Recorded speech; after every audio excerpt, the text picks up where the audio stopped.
Hello everyone, this is Fanfic Audiobook. Here you find original fan made audio stories. Abyss. The dungeon is really weird, but luckily I'm weirder. Part 1. Please, let me take one more puff. 8 p.m., Jinshui City High-Speed Railway Station Smoking Room. Crowds of people were smoking here, since smoking was prohibited on the entire train once they boarded, so veteran smokers were seizing the opportunity. A young man stood there, a half-burnt cigarette held between the index and middle fingers of his right hand, puffing away. By all accounts, he should have been happy, but the man's expression was agonizingly painful. Furthermore, in the crowded smoking room, a small space had been left around him, as if everyone was avoiding him. Just moments ago, the man had rushed into the smoking room, lit a cigarette, and suddenly knelt on the ground, begging incessantly, saying, "Please, let me take another puff, just one." But there was nothing in front of the man, only a bare white tiled wall reflecting his twisted face. Is this guy smoking cigarettes or weed? Is it this crazy domestically too? Not sure. Looking at him, if he isn't smoking weed, he's mentally ill. Stay away from him. That was the reason why people in the smoking room chose to avoid him. Shut up. The man suddenly raised his head, roaring, his eyes bloodshot. The sound echoed throughout the smoking room, scaring the surrounding people into turning their heads away, not daring to look again. The man pressed his left hand against his right, forcefully stubbing the cigarette out in the ashtray on the trash can. If you push me again, I'll never smoke another cigarette for the rest of my life. The man stormed out in a rage, leaving a group of smokers in the room staring at each other. Brain, sympathetic nervous system pleasure, alright, stop making a scene, baby. We'll smoke again after we get off the train. Lungs. I'm really done with this old six of a brain. It's making me swell with discomfort. What's so good about cigarettes anyway? Other than hurting me, they're useless. Brain. You don't know jack. Nicotine stimulates dopamine. I'm floating on cloud 9. Only my right hand and the corpus cavernosum understand me. If you don't believe me, ask them. Corpus cavernosum. I have no opinion. Right hand. I have an opinion. Brain. Corpus cavernosum. No, you don't. Shut the hell up, all of you. Listening to the chattering coming from inside his body, Lu Yuan was about to explode. He didn't even smoke. But his fool brain had watched a supporting character in some zombie movie take a final puff before dying, and it insisted on trying one. If he didn't satisfy it, it would nag Lu Yuan every day. Helpless, Lu Yuan had to satisfy it. But once tried, the fool brain became completely addicted, ignoring the lungs, cries for help, wishing it could drill into the brain and have a fight. But that was absolutely impossible. Not to mention who would win or lose, Lu Yuan would definitely be the first to kick the bucket. Fortunately, these noisy body organs still took Lu Yuan's subjective consciousness as the core, otherwise the cigarette would not have been forcibly discarded halfway through. Lu Yuan sat in the waiting hall, panting. The crowd flowed around him. There were couples traveling with families to work, the men carrying big and small bags, the women holding little girls who clutched coloring books, curiously staring at the passing crowd. There was a tall, young beauty dragging a pink suitcase with a combination lock, looking like a college student, wearing boots and showing off her long legs, head down, playing with her phone. There was also a loser-looking youth squatting on a chair, holding a bowl of Kong Shi Fu instant noodles, not caring about others' gazes, slurping the noodles, occasionally blowing on the heat, occasionally stealing glances at passing beauties. Mixed with the broadcast, no one noticed Lu Yuan's abnormality, nor did anyone notice that one of Lu Yuan's eyes was using its peripheral vision to stare at the college student's legs. Left eye. Right eye. Stop looking. Right eye. If I don't look at the beauty, should I look at you? I can't even see you. Left eye. I mean, let me look too. Slap. Lu Yuan closed his eyes and leaned back against the seat. I can't take this anymore. A car accident last month left Lu Yuan in a coma for 3 days before waking up. Since then, Lu Yuan discovered he could hear his body's organs talking. At the time, Lu Yuan thought his brain had been damaged. But he was immediately opposed by the brain. Lu Yuan went through several checkups, and even the doctor who issued the CT order drove him out, telling him to go to the psychiatric department and stop causing trouble. Every organ in his body was persuading Lu Yuan not to hurt himself, saying they were all in the same boat, to accept the facts, resign himself to fate, and manage this big family well. It took 3 full days for Lu Yuan to accept this fact. His body organs had mutated and could truly talk, though only Lu Yuan could hear them. Not only that, later, while Lu Yuan was at work, he discovered he seemed to have superpowers. For example, after the brain gave instructions, Lu Yuan could work on a keyboard with one hand, eat snacks with the other, watch a movie with one eye, read a novel with the other, and have half his brain responsible for work while the other half was responsible for entertainment. All organs were at peace, doing their own things. Only Lu Yuan felt like he had become a ghost. Because one night, he woke up with a start and was shocked to find his right hand had stuffed itself into his pants at some point.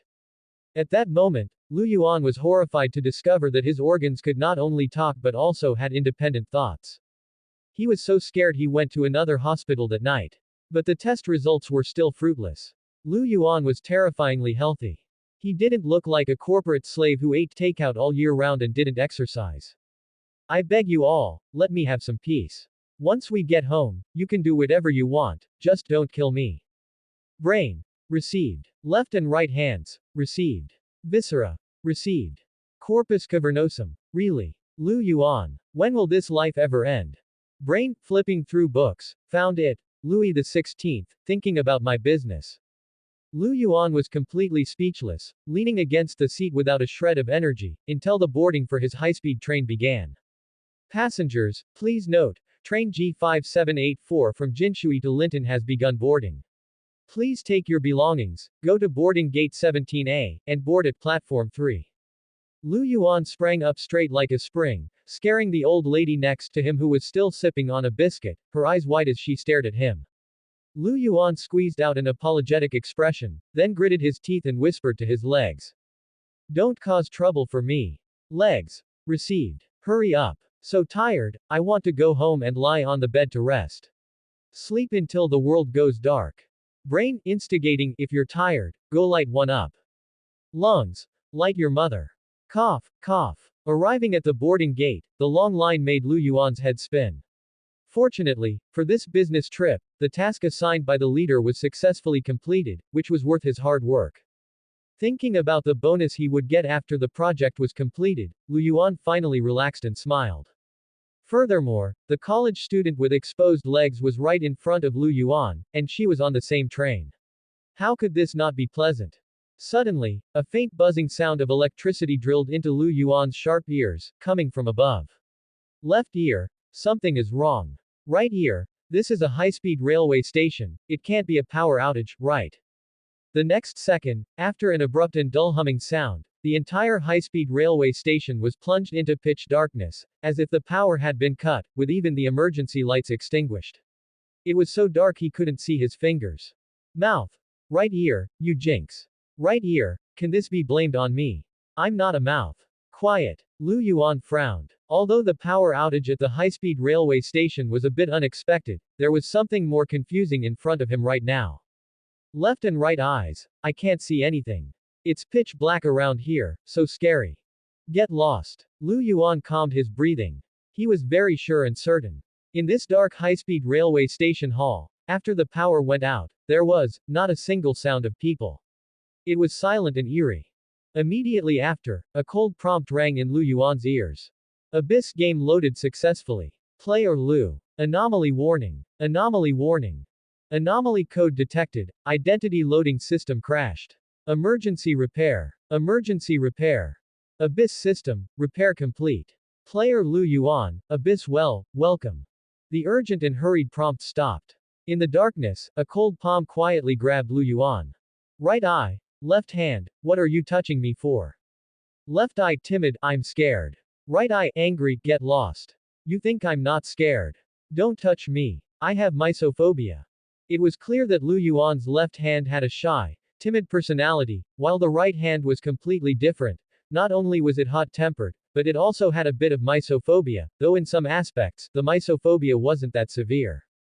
Stop arguing. Lu Yuan growled softly. This time it wasn't mental communication, but spoken out loud.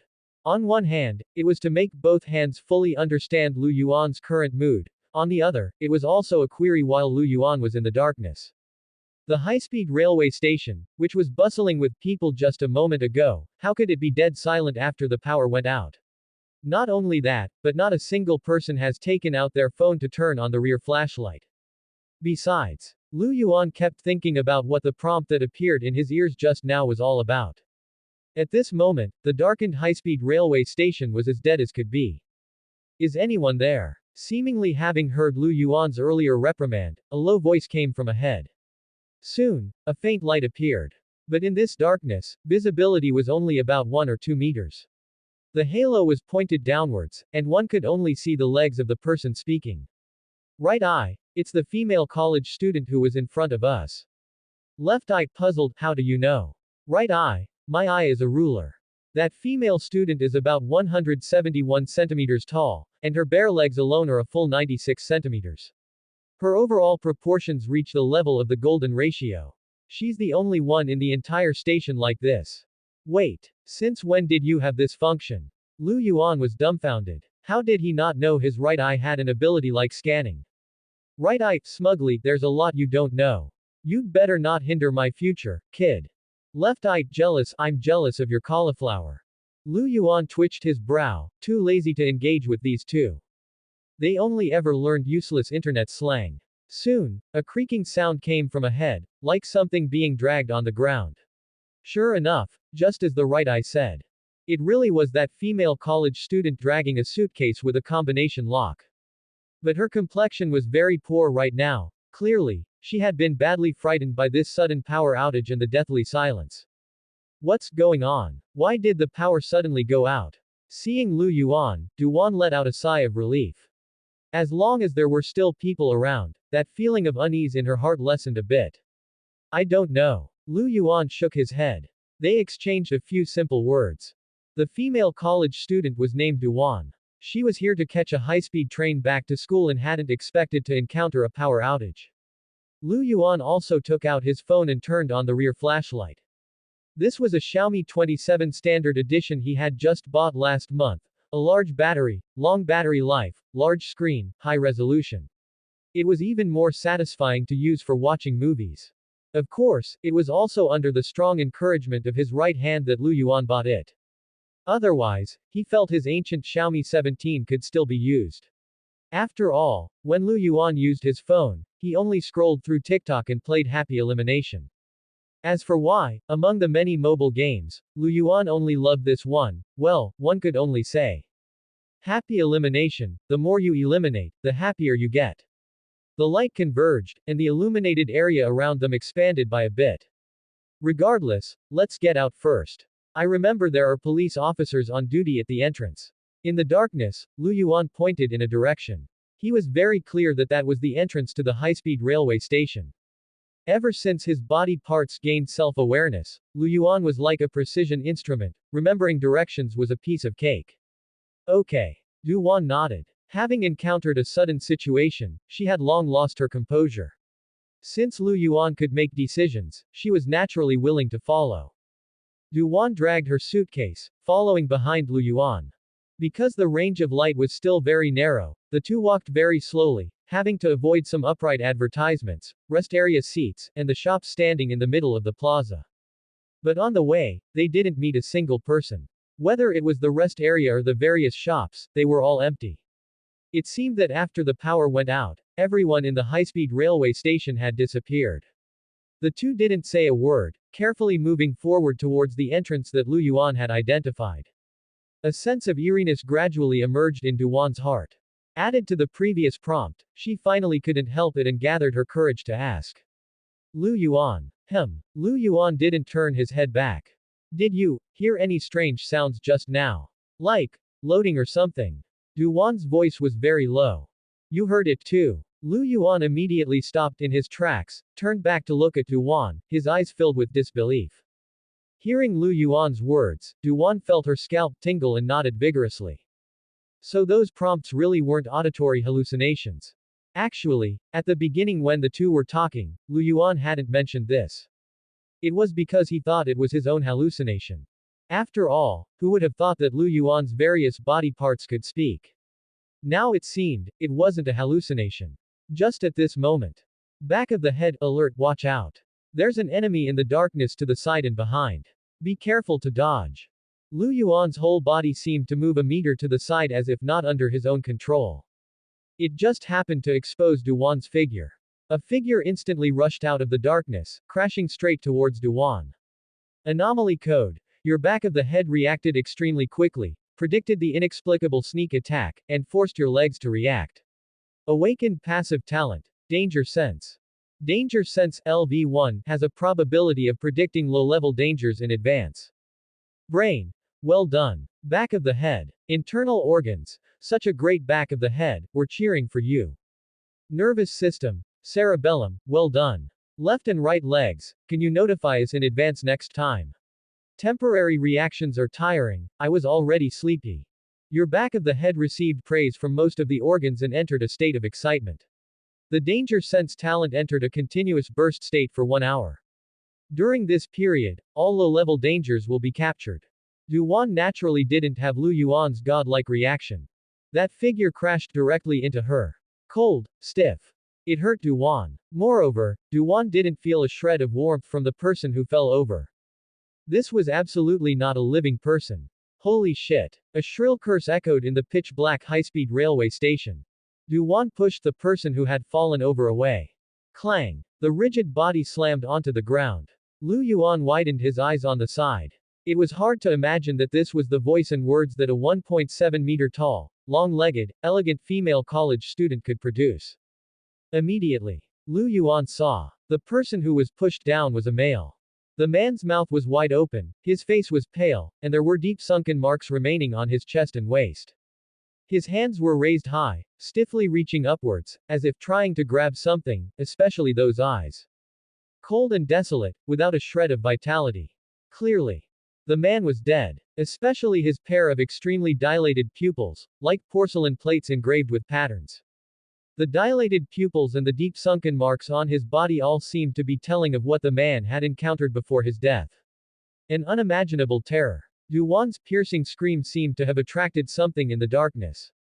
Lu Yuan's hearing was extremely acute. Ears. Something is moving in the darkness behind you. Proceed with caution. Anomaly code. Something behind is looking this way. I can sense the feeling of being watched. To avoid greater danger, it's best not to make any more noise. The next second, like a nimble leopard, Lu Yuan pounced towards the terrified Duwan. His right hand clamped tightly over Duwan's mouth, while his left hand switched off both their flashlight-enabled phones. Right hand, slightly disdainful, done. Left hand, forcing calm, done. This series of actions was executed fluidly, completed in an instant. If not for his body parts being able to operate independently, a normal person could never have managed it.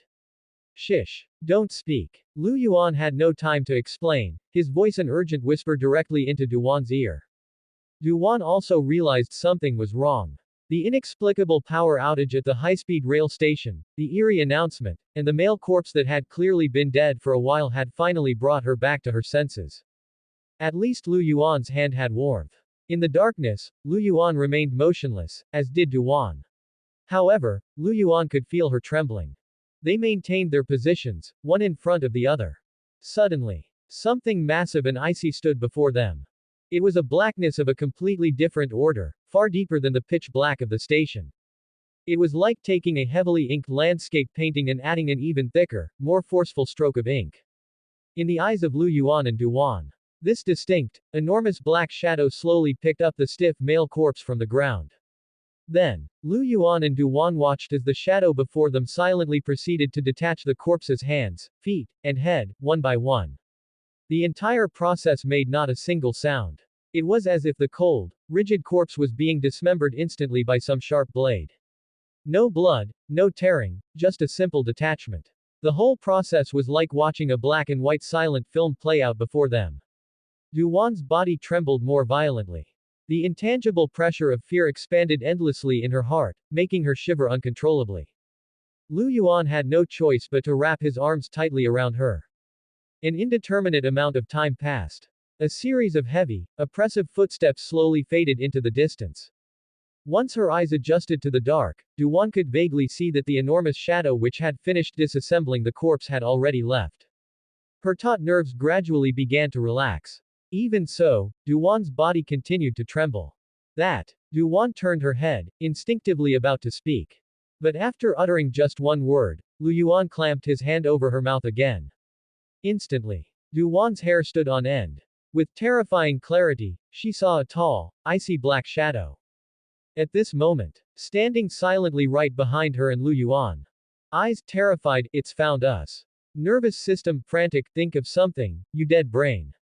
Corpus spongiosum, exasperated, don't mess around, seriously don't. I'm still a virgin. Brain calm, quiet, I'm thinking. Anomaly code. Numerous pieces of information converge in your brain. Sound is the source that attracts the attention of this ghostly thing lurking in the darkness. Your brain races through possibilities, formulating a dangerous, last resort plan. Your brain forces your hands to react. Lu Yuan grabbed Duwan's suitcase. His right hand erupted with an unstoppable force, hurling it towards the opposite side of the darkness. However, upon lifting it, Lu Yuan immediately cursed inwardly. Why is this suitcase so heavy? Anomaly code. Facing a life or death crisis, your right hand erupts with formidable strength and talent, comprehending the skill, super strength. Super strength LV1, the body's limits are the master's, but not this old hand's right hands. Strength increased by 150%. Duration, 3 minutes. Cooldown, half an hour. If not for his right hand awakening this skill, Lu Yuan might not have been able to lift it. Thump, thump, thump. Each roll of the suitcase produced a heavy, dull noise, instantly capturing the attention of the tall shadow behind them. That sinister, dangerous aura vanished in an instant. Lu Yuan immediately released Duwan and fled directly in the opposite direction. However, with his steps deliberately slowed and muffled, his speed wasn't very fast. Duwan wasn't stupid either. This time, she made no sound, simply following him. Soon, the two slipped into a convenience store in the darkness and hid behind a shelf. Only then did Lu Yuan dare to breathe freely. He pulled out the two phones, returning Duwan's to her. Then he dimmed his own phone's screen and quickly typed. That thing is attracted by sound. Whether light sources attract it is unknown for now. Duwan took her phone, also dimmed the screen, and typed. Thank you. What do we do now? Lu Yuan replied. The station is big. Wait for that thing to go farther, then we move. The phone lights went out. In the dark convenience store, only the sound of their heavy breathing remained. But soon, a faint rustling sound made the just relaxed Lu Yuan tense up immediately, because the noise was coming from inside the convenience store. Duwan pushed herself up from the floor, keeping a constant watch on Lu Yuan beside her. If Lu Yuan chose to run, she would run too. Eyes. No need to be nervous. It's a person. Anomaly code. In the darkness, your peripheral vision accurately pinpoints the source of the slight movement. It's a familiar, cute face. Clear visual feedback returned. A little girl was carefully picking up a bag of chips from a shelf. Behind her, a pair of rough hands supported her, seemingly trying to prevent the girl from making more noise. Lu Yuan felt his eyes were practically no different from cameras at this point. Immediately after, he received another prompt. Anomaly code. Your eyes have fully adapted to the current dark environment.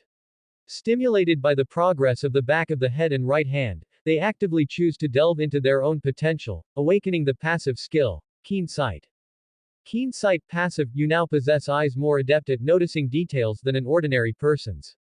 Dark environment adaptation speed plus 50%, detail capture plus 100%, vision plus 150%.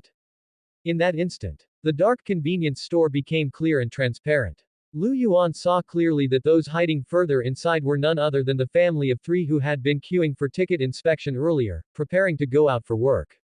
Clearly, they must have discovered the anomaly first, otherwise they wouldn't have chosen to hide here without making a sound. Lu Yuan turned his head to look outside the convenience store. After acquiring the keen sight skill, his vision had improved dramatically. Outside was empty, the tall shadow was no longer nearby. So, Lu Yuan increased his phone screen's brightness and shone it towards the family of three inside the store. Young man, turn it off. As the light shone over, the man immediately tensed and stopped him, speaking with a local accent. The woman shielded her chip-holding daughter behind her. Against the light, the family of three couldn't see Lu Yuan and Duwan outside clearly. But the girl behind the woman peeked out and spoke in a trembling voice. Big brother, come hide in here quickly. The ugly thing is coming. At the same time, a message came from Lu Yuan's back of the head. Danger sense LV1, something is approaching. Lu Yuan immediately turned off his phone. The convenience store returned to darkness and dead silence. The crowd at the Jinshui City high-speed railway station has been evacuated and registered. According to the statistics, 7 people are missing. One of them used a fake identity, and the specific situation is still under investigation. Besides that, speak. Yes. Among the 7, there is also an 8-year-old girl. Silence for a moment. What does the Emergency Management Bureau say? They told us to seal off the scene. No one is allowed to enter the high-speed railway station, including police officers. Other than that, they haven't disclosed any information. This again. In the Jinshui City Command Center, a middle-aged man wearing a senior police uniform frowned and cursed angrily. Soon, he quickly calmed down and spoke in a deep voice. Go back to work. Everything should be focused on cooperating with them. Understood. After the police officer left, the man did not sit down for a long time, took out his mobile phone, and dialed a number. The entire high-speed railway station is sealed off. The impact is already very bad. After the call connected, the man said bluntly. An indifferent voice came from the phone. There is nothing we can do about it. Our response was already very fast, but the contamination has already formed a dungeon. It is irreversible. Currently, we can only control it from spreading. Also, pray that those 7 people can come out alive. There is a little girl among them. She is only 8 years old. The indifferent attitude seemed to irritate the man, and he roared uncontrollably. Hearing this, the person on the other end of the phone was silent for a moment, then said, Sorry. Then the phone was hung up, leaving only the cold beeping sound. Thud, thud, thud. The cold footsteps gradually moved away, and there was no movement in the convenience store. Until the little girl spoke timidly. It's gone, big brother, come over quickly. Arriving at the back of the convenience store, the 5 people gathered, and Lu Yuan's face remained full of doubt. The little girl in front of them seemed to be able to predict every move of that thing in the darkness. And as he got closer, Lu Yuan noticed that the little girl was very weak. Her forehead was covered in sweat, and her lips were a sickly pale, even chapped. She looked like she was sick. Can you see it? Lu Yuan asked in a low voice, pointing outside the convenience store. Facing Lu Yuan's question, the couple stood in front of the little girl without leaving a trace. The man did not answer but asked back. The shouting and noise outside just now, was that you? Yes, Lu Yuan admitted. Then how come you didn't? The somewhat short woman spoke subconsciously, but stopped abruptly, as if realizing that her words were not quite right. I threw her suitcase to attract that thing's attention. Lu Yuan did not hide anything and explained. But just after he finished speaking, the woman turned her head to look at the little girl. The girl nodded and said softly, Big brother is not lying. Now, not only Lu Yuan, but Du Wan also widened her eyes, as if all their actions had been seen by the little girl. The man seemed to have made a decision and lowered his voice. Ruan Jianye. This is my wife, He Fangchen, and my daughter, Ruan Yu, nickname Ruan Ruan. Lu Yuan. Du Wan. After the quick introductions, Ruan Jianye said in stilted Mandarin. You guys also received the Abyss game prompt before, right? Both Du Wan and Lu Yuan nodded. We did too, but Ruan Ruan is different. She got one more prompt than us. After saying this, with her father's tacit approval, the little girl named Ruan Yu handed over the coloring book in her hand. Lu Yuan narrowed his eyes. He saw that on the small coloring book, a man and a woman were drawn, and behind this couple stood a huge black shadow. Obviously, it was Lu Yuan and Du Wan from before. Ruan Ruan flipped through the coloring book, and new drawings appeared on the page. The man and woman hid in the convenience store. The man leaned against the shelf, looking outside, while the woman looked terrified, covering her mouth. Outside the convenience store, that huge black shadow stood. But this time, the black shadow was intermittent and somewhat broken. The drawing pen seemed to have been interfered with, so it wasn't fully drawn. This is things we've encountered. Du Wan stared at the little girl, horrified. Could it be that this little girl has superpowers? Seeing this, Ruan Ruan's mother explained. When the game loaded, Ruan Ruan got one more prompt than us. Her coloring book was contaminated during the dungeon invasion and became a supernatural item, bound to her. This thing allows Ruan Ruan to foresee short-term, upcoming events, but the cost of using it is high. Especially the closer that ghost gets, the higher the damage to Ruan Ruan. The woman stroked the little girl's hair. The weak little girl held her mother tightly with one hand. Ghost. Lu Yuan frowned, somewhat confused. Yes, big brother. The little book told me.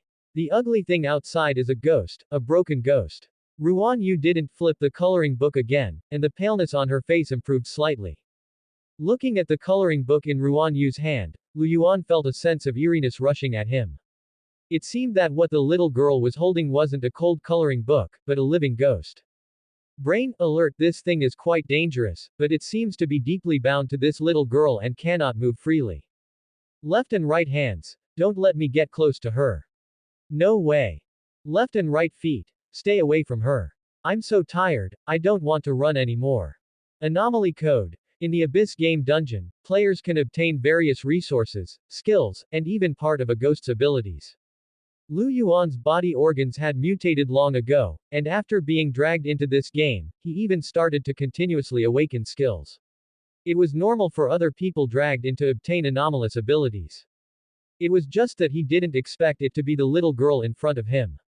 And looking at Ruan Yu's state, the cost of using her ability was severe, even life-threatening. By the way, there was a young man with us earlier, but when that thing got close, he was terrified and rushed out. He was grabbed by that black shadow on the spot, and then there was no sound at all. Whether he is alive or dead now, I don't know. After that, we have been hiding here. Ruan Jianye looked somewhat dejected. As for the young man he mentioned, Lu Yuan felt that it was most likely the male corpse that had fallen toward Duan earlier. He is dead, Duan said coldly and bluntly. Lu Yuan knew why, because earlier, she had almost been killed by the ghost outside because of that male corpse. Ruan Yu hugged her mother tightly. The convenience store fell into silence again. Lu Yuan didn't know what to do next either. Should he still follow the original plan and head toward the entrance of the high-speed railway station? But that wandering ghost could catch them at any time. Besides, now that ghosts existed, were the entrances and exits of the high-speed railway station still exits? Were the on-duty police officers still alive? No one knew. Soon, a cold prompt sound rang out again. Abyss Dungeon, power outage at high-speed railway station, loaded. Number of people, 7. Dungeon main quest. Please find a way out within 2 hours and escape the high-speed railway station covered by the ghost domain. Dungeon introduction. A sudden power outage has plunged the entire high-speed railway station into a dark abyss. 7 passengers are stranded in the hall. On the way to meet other passengers, you encountered an unknown fierce ghost attack. After narrowly escaping, several people gathered in the convenience store. As the influence of the ghost domain continues to expand, it is very likely that more than one ghost will appear here. You must find a way out as soon as possible. Anomaly code. You learn from the family in the convenience store that one of the passengers has been killed by the ghost. There are 7 people in the dungeon total, and 5 people in the convenience store. By this calculation, there is still 1 passenger missing. A clue is hidden on her. Dungeon, quest, background introduction. After everything finished ringing out, everyone double-checked and confirmed it was correct. However, only Lu Yuan could hear the anomaly code message. From the beginning, he had this prompt. Perhaps it has to do with my body organs mutating. Lu Yuan could only think so. The convenience store confirmed there were only 5 people present. Now, even counting the male corpse that died earlier, there were only 6 people, while the dungeon prompt said 7. Where did the other person go? Could the her mentioned in the anomaly code imply that this last passenger is a woman? Does she have a clue for escape hidden on her? Lu Yuan pondered to himself. Suddenly, after the dungeon introduction, the little girl Ruan Yu seemed to sense something. She let go of her mother. With a coloring pen in one hand and holding the coloring book in the other, she began to draw frantically. Lu Yuan's gaze instantly turned to Ruan Yu. Xiao Yu. Don't push yourself. Ruan Jianye looked at his daughter Ruan Yu's rapidly pale face and the sweat rolling down, feeling heartbroken. Daddy, the little book knows some things. Ruan wants to draw it out. Ruan wants to save everyone. Ruan Yu lowered her head and spoke timidly, the pen in her hand not pausing for a moment. He Fangchen's eyes were already red. This woman tried hard to wipe away her tears, not letting herself cry out loud. She knew clearly. Ruan was drawing with her own life, but at the moment, there was no other way. In the darkness, everyone gathered in a circle, with Ruan Yu in the middle, drawing quickly. As the content in the coloring book gradually became clear, Lu Yuan discovered that the content of the drawings seemed to go back to the very beginning. Page 1. The man rushed out of the convenience store and was grabbed by the tall black shadow. His whole body was twisted. His hands stretched forward, suspended in the air, seemingly touching the face of the black shadow slightly. Page 2. A man and a woman moved cautiously through the darkness. It was Du Wan and Lu Yuan. Du Wan dragged the suitcase, and Lu Yuan was in front. On the GG sign not far away, a male corpse drawn somewhat vaguely was stuck.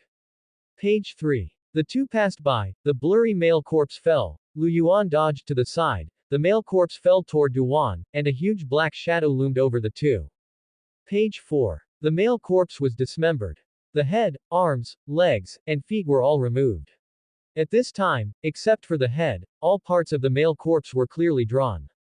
Page 5. Two blurry figures fled into the convenience store. It was Lu Yuan and Du Wan. Outside the door, the huge black shadow leaned down. Page 6. In the convenience store, in the darkness, several figures gathered in a group, staring at the girl holding the pen and drawing. When drawing the last person, the strokes were a bit blurry, as if Ruan Yu's use of the pen had become a bit impatient. Page 7. Several people gathered together, staring at the coloring book. The blurry person gradually became clear, it was Du Wan. On the drawing, she had removed her own head. Page 8.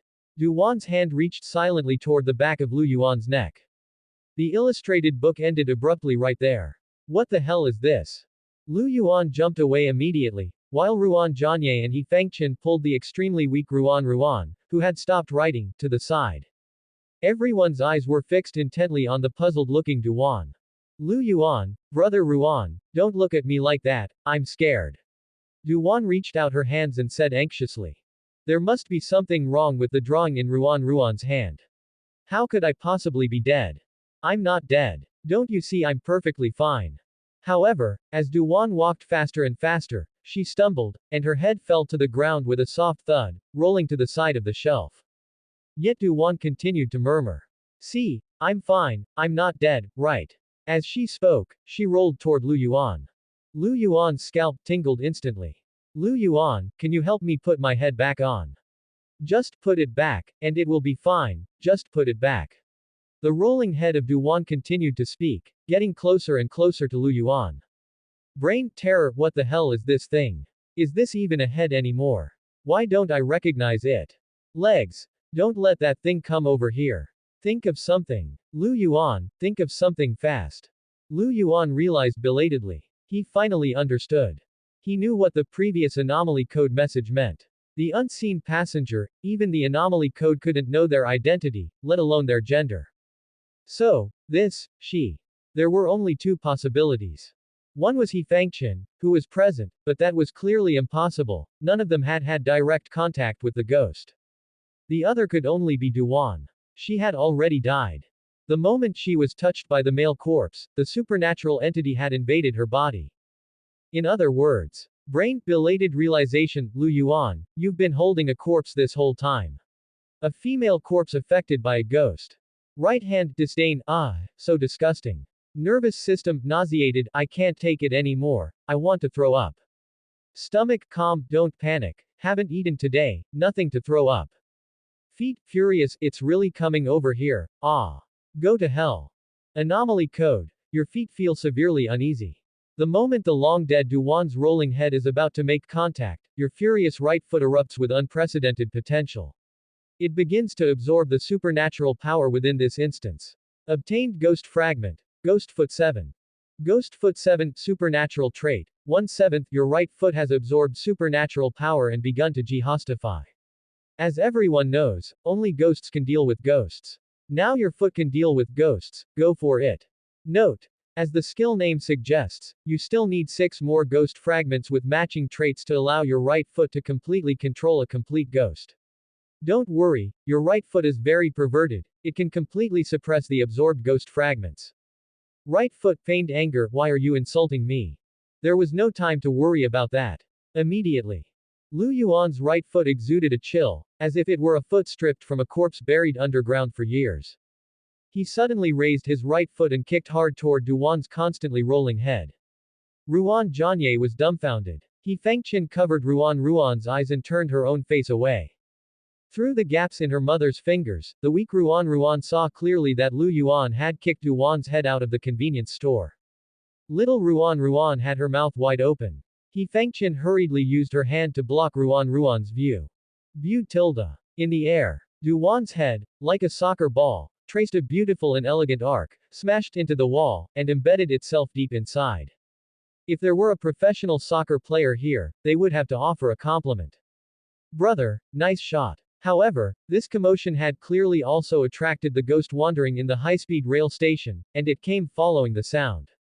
Dull footsteps echoed throughout the high-speed rail station, accompanied by the clanging of metal seats being knocked over. Lu Yuan was panting. Compared to previous skills, this supernatural skill, Ghost Foot 7, consumed a large amount of his energy all at once. Yet, inside the convenience store, the headless Duwan was still blindly opening her hands, reaching toward the nearest person, Ruan. In the distance, the head embedded in the wall let out a ghostly roar. Stay and keep me company. All of you, stay. Seemingly sensing the message conveyed by Duwan, that huge shadow suddenly turned and charged straight toward the convenience store, instantly blocking the entrance. On the other side, the headless corpse of Duwan was about to grab Ruan's arm. No matter how you looked at it, they were trapped in the convenience store with no way out. There was only one outcome. Death. Go. Suddenly, Ruan Jianye roared.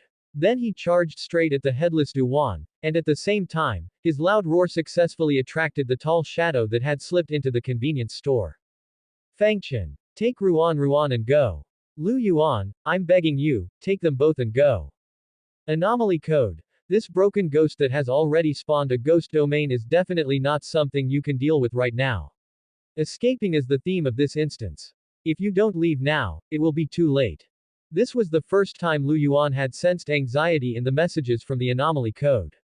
No, Jianye. He Fengqian's eyes turned red, and she immediately started to rush over, wanting to block the huge shadow walking toward her husband. Even though the opponent was a ghost. In the darkness, this ghost had not a shred of human aura. Cold, desolate, and bizarre. Just one glance was enough to involuntarily make fear take root in one's heart. Despite this, He Fengqian, after only a moment of hesitation, shoved the weak Ruan Yu into Lu Yuan's arms and then rushed over. Ruan, after mother is gone, take care of yourself.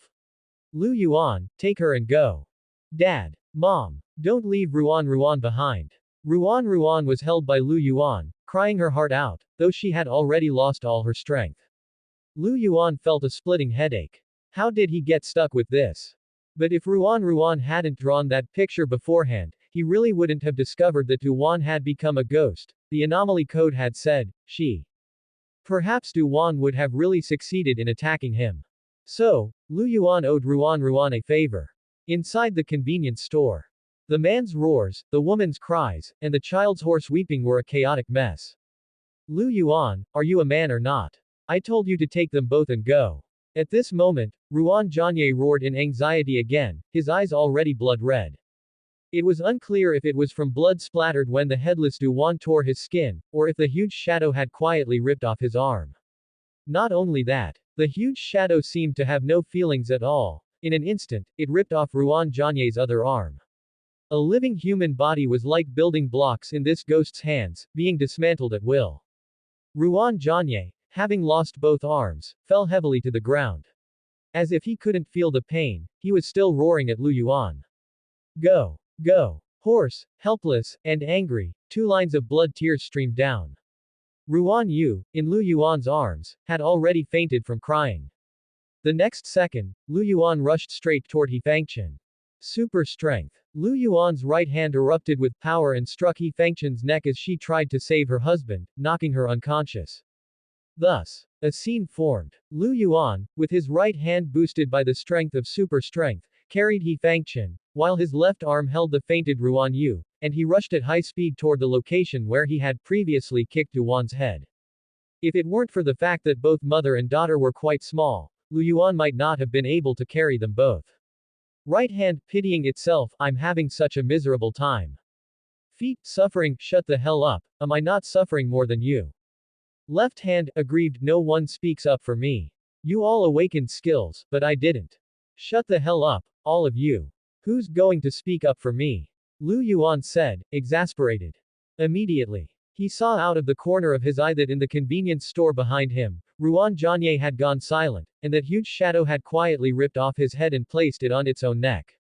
Then, it seemed to feel it wasn't right, so it took Ruan Jianye's head off again and placed it on the headless corpse of Duan. Next, Lu Yuan saw that Ruan Jianye, who had closed his eyes earlier, opened them blankly, only there was no color of a living person left. What the hell is this thing? Lu Yuan was shocked and angry. But he had never forgotten. Since the she mentioned by the anomaly code was Duan, there must be a clue on her. Combining the current situation, the male corpse with the blurred head, the ghost that swapped heads everywhere, and Duan who had removed her own head. It was obvious. The clue could only be hidden on Duan's head, which Lu Yuan had kicked away. Behind him, the convenience store had fallen completely silent. Lu Yuan gently tore off small pieces of his clothing, gagged the two women completely, and hid them in the flower beds in the middle of the high-speed rail station road. However, he placed Ruan Yu in Hefengchen's arms. Don't blame me, this is a last resort. Looking at the unconscious mother and daughter, Lu Yuan sighed softly. He hadn't wanted Ruan Jianye to die either, but there was no other way. That ghost, just as the anomaly code had said, was not something Lu Yuan could handle at this moment. Now Lu Yuan had to go get the clues. If the two of them woke up and made a scene midway, it would attract the ghost's attention again, and everyone would die. Placing Ruan Yu in Hefengchen's arms was also so they would stay calm when they woke up. If they couldn't, then Lu Yuan had done all he could. The dim high-speed rail station was quiet, Lu Yuan could only hear the sound of his own breathing. Keen sight made his field of vision slightly broader.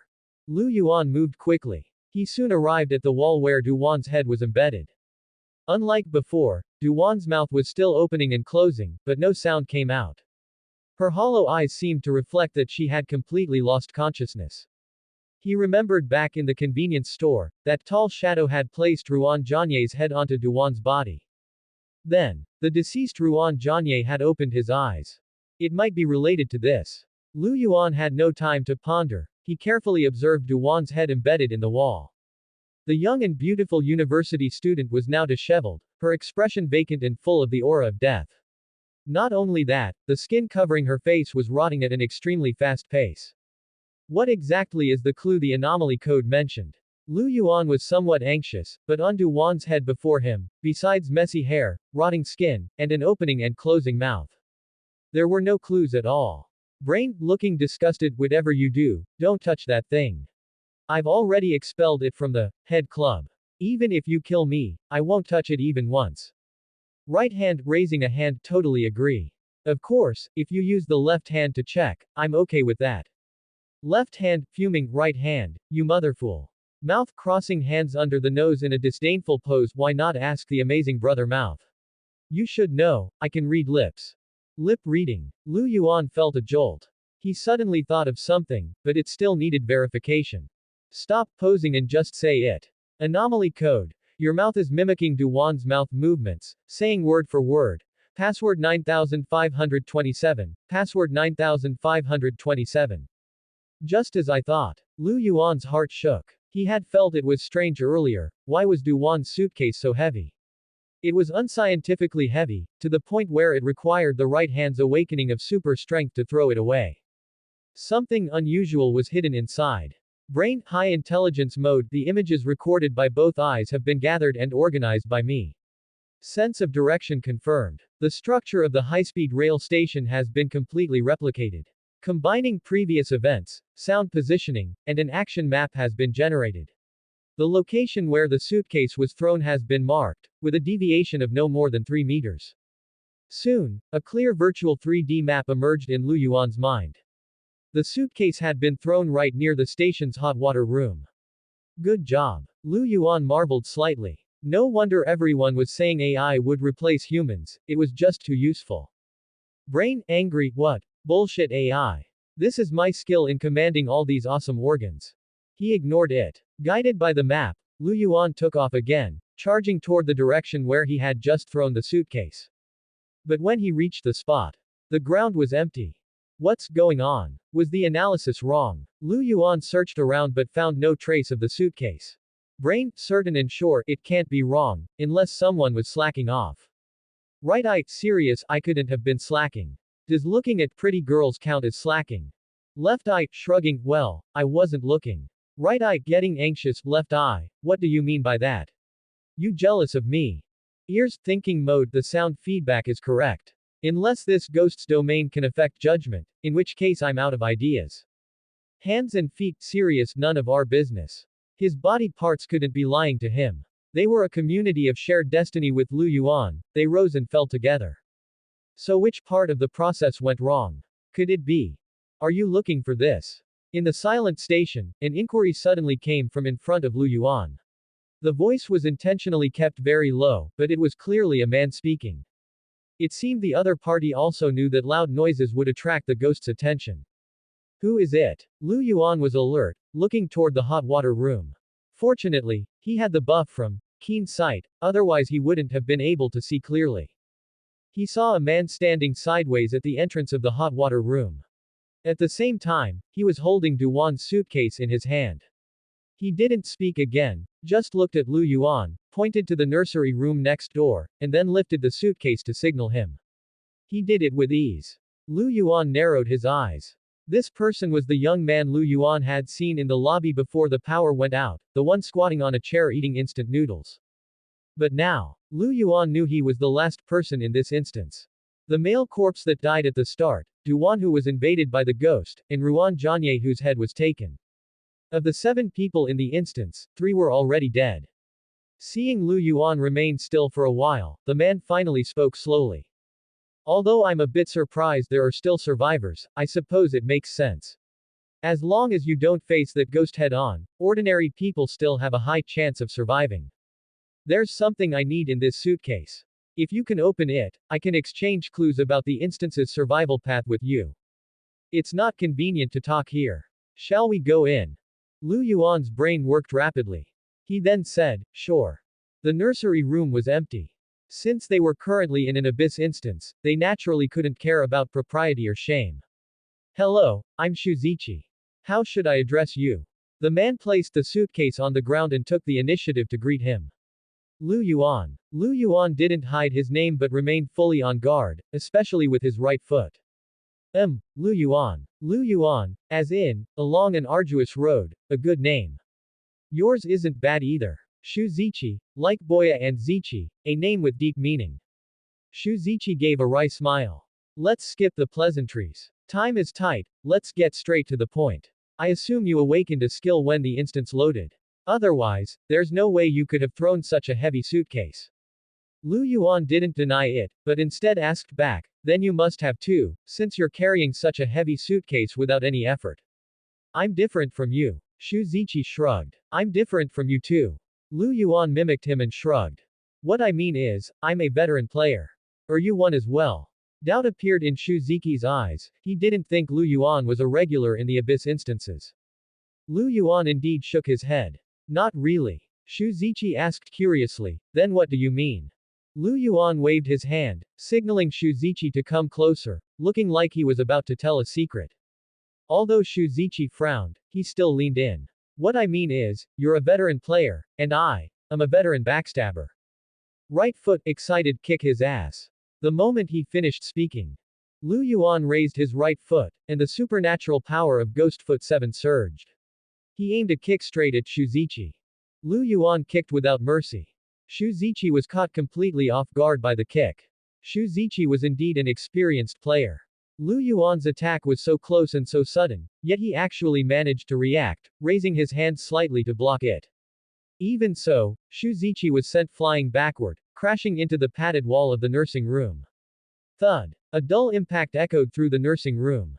What are you doing? Shuzichi exclaimed, both shocked and furious. What am I doing? Why don't you think about what you've done? Lu Yuan's eyes were cold. He wanted to attack Shuzichi again, he was truly filled with killing intent. Lu Yuan didn't know it. Having personally experienced the weirdness surrounding Duwan, and witnessing the ghost kill Ruan Jianye on the spot in the convenience store, he had changed without realizing it. Stop. Realizing something, Shuzichi held out a hand. Showing no signs of counterattacking, he spoke. Allow me to explain. Lu Yuan calmed his heart and mind, restraining himself slightly. In truth, Lu Yuan knew clearly that his sneak attack with his right foot just now had failed to take out Shuzichi, which proved that the other party's strength was not below his own. Killing him now would not be easy. I admit, I intentionally leaned that male corpse against the GG sign earlier, but I only wanted to target Duan, not you. I never expected there to be an extra person. Shuzichi shrugged helplessly. Lu Yuan's expression softened slightly. The age-old tradition in Sha country was leniency for confession, severity for resistance. If Shuzichi had this level of awareness, he still had some humanity left. Why? Lu Yuan asked coldly. The answer is naturally related to this suitcase. Shuzichi pointed to the suitcase on the ground. Lu Yuan wasn't in a rush. Compared to that, he was more curious about Duan's identity. She didn't seem like someone hiding her true capabilities, but her death was strange. Was Duan also an experienced player? That's not the case. Shuzichi pointed to the bench, and Lu Yuan nodded. Shuzichi sat down, rubbing his wrist and inhaling sharply. Hiss, your right foot has already entered the state of ghost transformation. It really hurts to get kicked by you. Since that's the case, you can be considered to have one foot in the circle, so I won't hold anything back. Duan was taking money to do things for others, but she didn't inquire clearly before taking the order, which is why she got trapped in this instance. Dying is her own fault. The thing inside this was stolen. The client offered a high price, and Duan accepted the mission to deliver the suitcase to Linton. Lu Yuan frowned slightly. Wasn't Duan a college student? So what if she was a college student? Can't a college student be a bad person? Can't she be a repeat offender taking orders on the black market? Furthermore, her identity information was fake too, Shuzichi said indifferently. She dared to accept a job without even knowing what was inside the suitcase, and she even bribed security. That woman really had no fear of death. Why was it Duan? Because Abyss players are monitored, while ordinary people are not, making it more convenient to operate. Lu Yuan also sat down. Everything you've said is one-sided. Now that Duan is dead, there's no proof. It's very simple, you'll know once you check it. Shuzichi pointed again at the suitcase between the two of them. Lu Yuan didn't move. Rest assured, the fact that you came back for the suitcase proves you must have obtained the password from Duan, right? If I force you to open the suitcase now and then kill you, I won't be able to get the item. Even if I leave the instance, the mission would be a failure, and I'd likely end up dying here. Shuzichi's logic was sound, but Lu Yuan still didn't quite believe it, questioning, you're an experienced Abyss instance player who could withstand a kick from my ghost transformation, your strength goes without saying. You can't open a small combination lock. Who are you trying to fool? Unexpectedly, Shuzichi rubbed his forehead and pouted aggrievedly. Look, buddy, I'm just an experienced player, not a superhero who can silently open a suitcase with an alarm. Besides, not to mention that forcing it open would trigger the alarm and attract that ghost, I don't even know if there's a self-destruct mechanism inside, so how could I rashly open it? Lu Yuan pondered for a moment and said seriously, then tell me, Sha country people don't deceive Sha country people. Shuzichi rolled his eyes and replied speechlessly, Sha country people don't deceive Sha country people, happy now. Only then was Lu Yuan satisfied. He stood up, crouched down, and inspected the suitcase. However, the passive talent of his back of the head, danger sense, was Lu Yuan's true reliance. As long as Shuzichi dared to make any suspicious move, he would definitely risk his life to kill him, even if it meant attracting that ghost over. Back of the head patting its chest in assurance, leave it to me. Just as Shuzichi said, this suitcase secured with a combination lock really had an alarm device and truly couldn't be forced open. See, I really wasn't lying to you. Shuzichi also crouched over, but he subconsciously used his hand to guard against Lu Yuan's foot. It looked like he really had been kicked hard. Just to get this suitcase, was it necessary to get someone killed? If that woman didn't die and happened to trigger the alarm, everyone would be finished. Besides, you'll know once you open it, the reason that ghost is here is also because of what's inside, Shuzichi explained again. Lu Yuan suddenly had a guess. Could it be? So Lu Yuan spoke, it's true that I got the password, but you must first tell me the clue to the path of survival. Don't worry, as long as I get the clue, I will definitely help you open the suitcase. Before Shuzichi could speak, Lu Yuan added, Sha country people don't deceive Sha country people. Shuzichi. The deal was struck. Shuzichi spoke again, to be honest with you, Lu Yuan, only ghosts can deal with ghosts. But there are differences between ghosts, at the very least, they form suppression, and at worst, they devour each other. Besides that, there is also gold, which can also have a suppressive effect on ghosts. In this regard, all currently known ghosts are no exception. Lu Yuan raised an eyebrow, and the map of the high-speed railway station surfaced in his mind again. There were jewelry stores in the high-speed railway station. You mean, lure that ghost to the jewelry store and then use the gold to suppress it? Shuzichi. Smart. Lu Yuan, are you really not an experienced player? Flattery won't work. No wonder the price of gold has gone crazy in the last 2 years. So it was all bought by players to deal with ghosts. Lu Yuan muttered. That's not entirely true. Although gold can have a suppressive effect on ghosts, to truly contain a vicious ghost, special manufacturing methods are required. This method is controlled by the Emergency Management Bureau of Sha Country. Buying gold directly has some effect, but it's not significant. Every containment item made of gold is extremely valuable, and they are produced in small quantities. We are all adults, you know without me saying it that wherever there are people, there are human relationships and worldly affairs. Therefore, it's reasonable that some have leaked out. Emergency Management Bureau. Lu Yuan felt it must be a department specifically for handling supernatural events like today's. There's really not much time left. Hurry up and open the suitcase.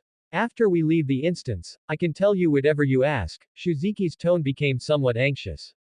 There was only about an hour left in the instance event. After getting the item, they still had to go to the jewelry store to deal with that ghost. Time was tight. As Shuzichi was speaking, Lu Yuan moved with lightning speed and entered the password 9527. Click. A crisp unlocking sound rang out. The next second, before Shuzichi could make a move, Lu Yuan directly opened the suitcase. He took out a golden, square bottle from inside that was only the size of a palm but was firmly secured with zip ties. He didn't know until he picked it up. The moment he did, Lu Yuan felt as if it weighed 1,000 catties. Of course, 1,000 catties was just a figure of speech. This small square bottle was exceptionally heavy. Super strength. Lu Yuan immediately activated his skill, and only then was he able to quickly lift it and protect it in front of his chest. If Shuzichi attacked him, Lu Yuan would open the square bottle without hesitation. After opening the suitcase just now, Lu Yuan clearly saw it. Inside this small golden square bottle, there was, shockingly, a small, pitch-black head trapped inside. It had no face, no features, and no hair. There was only a profound, heavy blackness. Lu Yuan, what do you mean by this? Seeing this, Shuzichi really started to get anxious. He even naively began to believe the words Lu Yuan had just made up on the spot. What happened to, Sha people don't lie to Sha people? I didn't lie to you. I said I'd help you open the suitcase, and I did. What did I lie about? Lu Yuan took 2 steps back. Shuzichi took 2 steps forward. Lu Yuan, believe me. Taking that thing is not only useless, but it will also bring you a fatal disaster. Give it to me, and I can agree to any request of yours, as long as it's within my power. Lu Yuan ignored Shuzichi and instead raised the small square bottle. The bottle shimmered with a golden hue, it was clearly coated in a thin layer of gold and crafted with a special technique. Lu Yuan had never seen such a beautiful, translucent vessel in reality. However, the pitch-black head flowing unconsciously inside seemed to be searching for any way to escape. He thought of the giant black shadow that was also searching everywhere for a head that suited it. If I release this thing, that ghost will probably come over instantly. Lu Yuan toyed with the small square bottle. It's good that you know. Shuziki's tone gradually turned cold.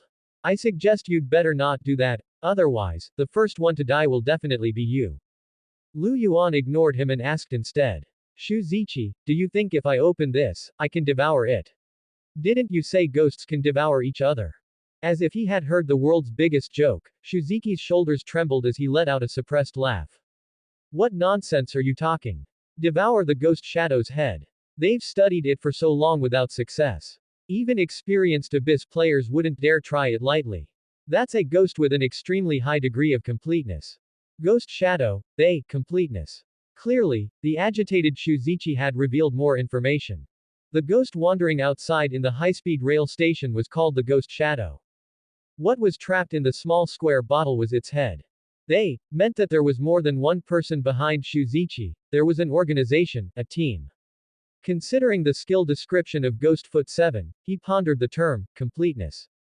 This meant there were differences between malicious ghosts, with the core being their completeness. This also explained why the Ghost Shadow kept looking for a matching head. Then forget it, it's too dangerous. How about this? To ensure safety, I'll return the thing to you after we leave the dungeon. This time, shop people really won't lie to shop people. You're full of shit. Shuzichi started cursing. See, anxious again. Lu Yuan shook his head, keeping the small square bottle firmly in his hand. Although the effect of super strength was about to disappear, as long as he didn't shake the bottle rapidly and just held it, he could still manage. Soon, Shuzichi calmed down. At this moment, provoking Lu Yuan wouldn't help him achieve his goal. Especially since there was still a headless ghost shadow in the dungeon. If Lu Yuan really decided to go down with the ship, it would be a huge loss for the team behind Shuzichi. Don't let me find out which fool stole the stuff. A dungeon spawned during the mission, and I ran into this old fox. I'm so fooling done. Shuzichi could only curse in his heart. His tone softened as he spoke. Lu Yuan, I hope you can keep your promise this time. Don't worry, I'm an honest and trustworthy person, upright, kind, firm, and I hate evil with a passion. Lu Yuan listed his virtues without blushing or skipping a beat. Alright, stop, say no more. Let's find the jewelry store first. Shuzichi couldn't take the torment. No need, I know where the jewelry store is. No rush, I have 2 friends I need to go save. Lu Yuan naturally hadn't forgotten He Fengqian and Ruan. Now Shuzichi was a bit surprised. There are still people alive. Of course. It had been so long, even if Ruan was in a coma due to overexertion, He Fengqian should have woken up. Fine. Then you lead the way. Shuzichi gritted his teeth helplessly. You go first. Lu Yuan pointed outside the door. You motherfool. Don't worry, I'll guide you. Lu Yuan, do you really know where the jewelry store is? There's not much time left. Once the ghost domain becomes restless, the situation will spiral out of control. It might take some time to find a way out then, so we need to leave a buffer. On the way, Shuzichi felt a bit skeptical. This Lu Yuan not only had excellent vision in the darkness formed by the ghost domain, but his martial prowess was also hard to gauge.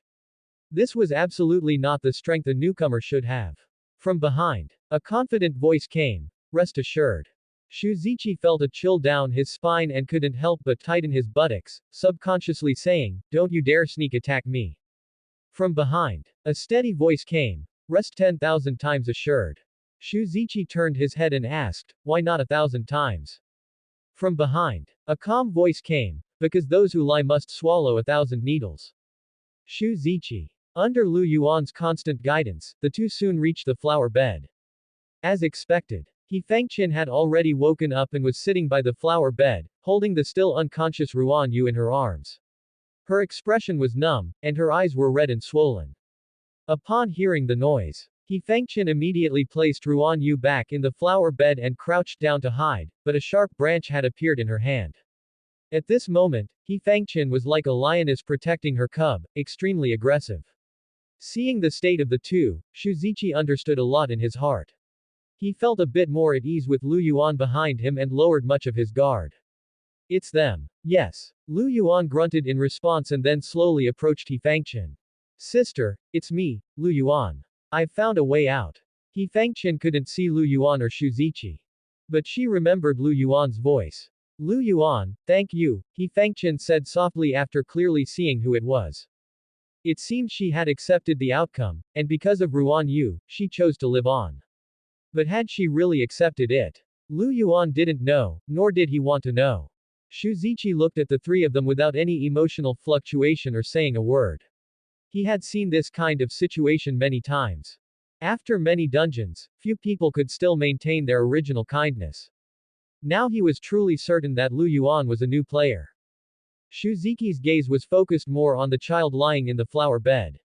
Is this your daughter? Hearing this, He Fengqian, who had gently picked up Ruan Yu, nodded and asked Lu Yuan with doubt. Is he the last player? Lu Yuan nodded. Shuzichi. He's not a new player, he's a veteran. He's been hiding over by the boiler room.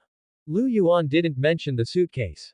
This matter involved the power behind Shuzichi. It wouldn't be good for the mother and daughter to know too much.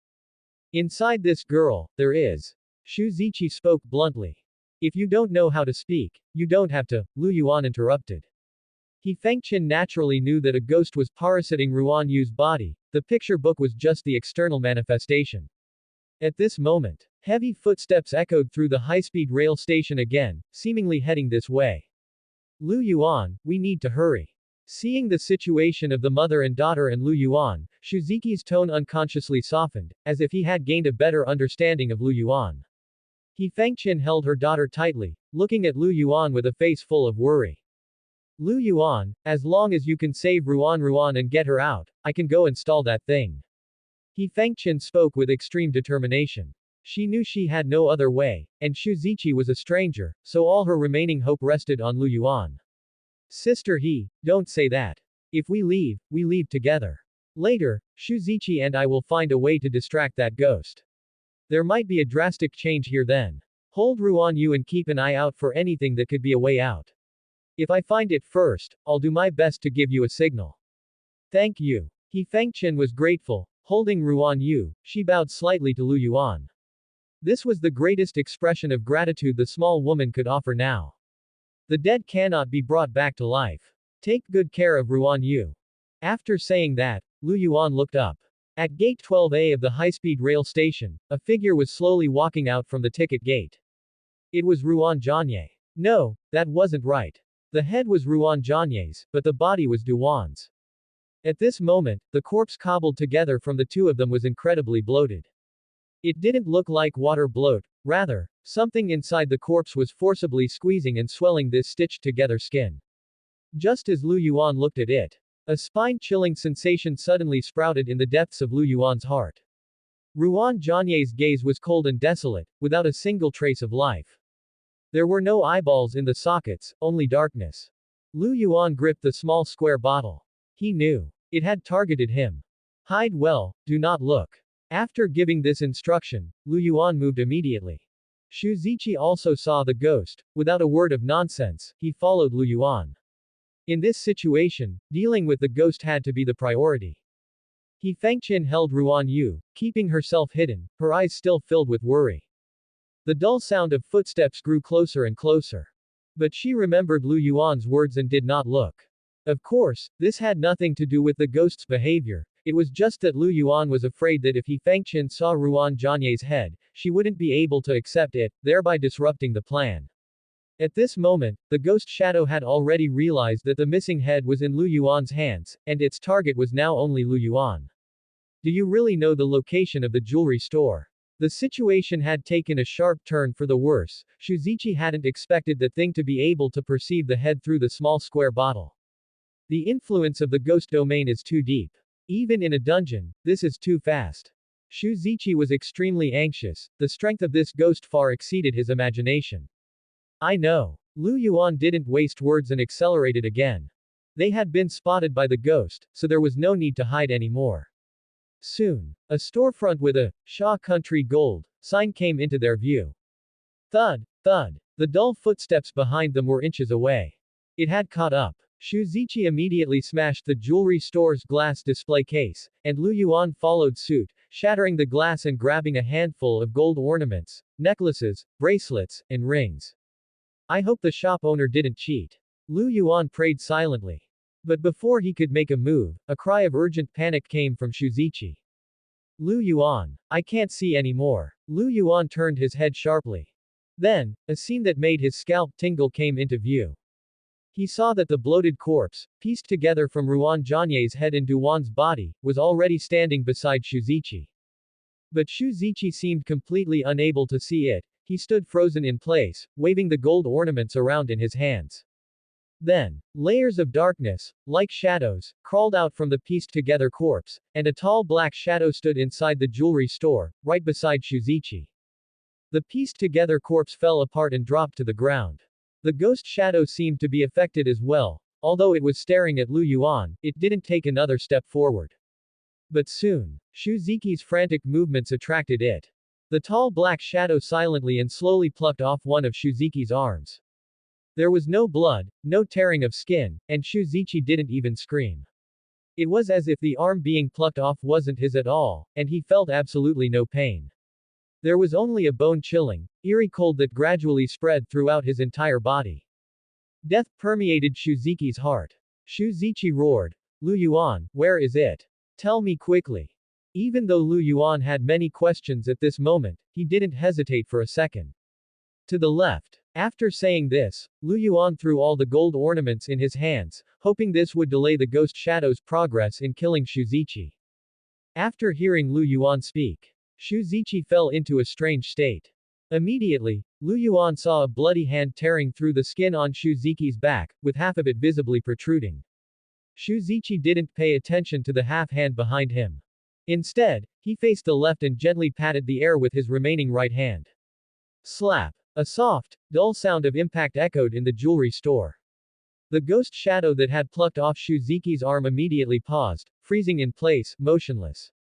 Lu Yuan stared at the bloody hand on Shuziki's back. He just had a feeling. When Shuzichi patted the ghost shadow earlier, this hand also seemed to want to pat Shuziki's shoulder. Ghost ability. Without a doubt. Coincidentally, the gold ornaments Lu Yuan threw also hit the ghost shadow. The gold ornaments didn't fall or pass through the ghost shadow, instead, they became embedded in it as if they were inlaid. The ghost domain began to twist. The entire dark high-speed railway station began to ripple, as if a large stone had been thrown into a calm lake. Shuzichi still didn't move, instead, he turned his head and shouted into the jewelry store. Lu Yuan, I can't hold on for much longer. This ghost shadow's supernatural intensity far exceeds mine, and there is something else obscuring my vision. Think of something, quickly. What the hell can I do? Lu Yuan was also anxious, but he could only keep throwing gold at the ghost shadow. But as Shuzichi had said earlier, these gold ornaments, which hadn't been processed with special techniques, could only delay the ghost shadow's killing, not stop it directly. And the effect was constantly diminishing. Because the ghost shadow was not only trembling gradually, but the gold ornaments stuck into its body were also starting to fall off. It wouldn't take long before it completely regained its ability to act. What was even more terrifying to Lu Yuan was that the bloody hand on Shuziki's back had now fully extended, fingers pressed together, about to strike down on his shoulder. And Shuzichi, his entire face deathly pale, his once normal body seemingly drained of flesh and blood, was rapidly withering away. Clearly, he was not far from death. Shuzichi never expected that a second ghost with an extremely high level of completeness would appear in this dungeon, one that even exceeded the headless ghost shadow. He couldn't even see this ghost. But it definitely existed. It obstructed Shuziki's vision and also affected the ghost inside his body. Lu Yuan. There is a second ghost here, it's stronger than the ghost shadow. It's also affecting me. I can't hold on anymore. Smash the bottle. Screw the mission. I'm about to die. I don't give a fool. A second ghost. Lu Yuan stared intently at Shuzichi, but apart from that bloody hand and the ghost shadow, he couldn't see anything either. Brain, thinking rapidly, the bloody hand belongs to Shuziki's ghost ability. It's obvious that the ghost shadow is the source that caused this dungeon to appear. That independent second ghost is even stronger than the ghost shadow. Our eyes simply cannot detect it, our strength is too low. Eyes, innocent, this really isn't my fault. Anomaly code. As time passes, more ghosts have appeared in the dungeon. Shuzichi is going to die, and after he dies, you won't survive either.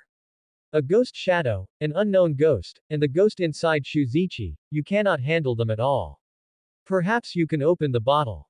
Can I? Lu Yuan raised the small square bottle. The pitch black head flowing inside was somewhat chilling. However, what Lu Yuan was asking wasn't about opening the bottle to release the head. It was, to eat it. Head, certain, I can feel a craving from inside this, it is craving a body, and it is also craving a suitable person. I can eat it. Brain, seriously, man, can you really do it? Once you croak, we'll all be finished too. The other organs said nothing. Hurry. Lu Yuan. Shuzichi was extremely anxious. If the head wasn't released, he was truly going to die. Lu Yuan steeled his heart. Screw it. Then, Lu Yuan opened the small square bottle directly. An eerie, icy aura suddenly appeared in the jewelry store. The pitch-black head slowly flowed out of the small square bottle. The ghost shadow beside Shuzichi seemed to have sensed something and instinctively began to move. The direction was, surprisingly, toward Lu Yuan. The pressure on Shuzichi suddenly eased. But he still couldn't see anything, though Shuzichi knew that the small square bottle had been opened by Lu Yuan. But Shuzichi didn't know. At this moment, the flowing pitch-black head was quietly absorbed and devoured by Lu Yuan's head. The next second, the tall ghost shadow stood silently in front of Lu Yuan. It plucked off Lu Yuan's head. Anomaly code. A head with an extremely high level of ghostly power has been fully absorbed. Your head has never felt so powerful. Obtained ghost puzzle. Ghost head, ghost brain. Awakened supernatural skill. Ghost vision.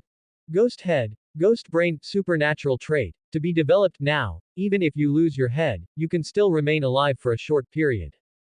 Ghost vision, supernatural trait, influenced by ghost head, ghost brain, you have obtained ghost vision.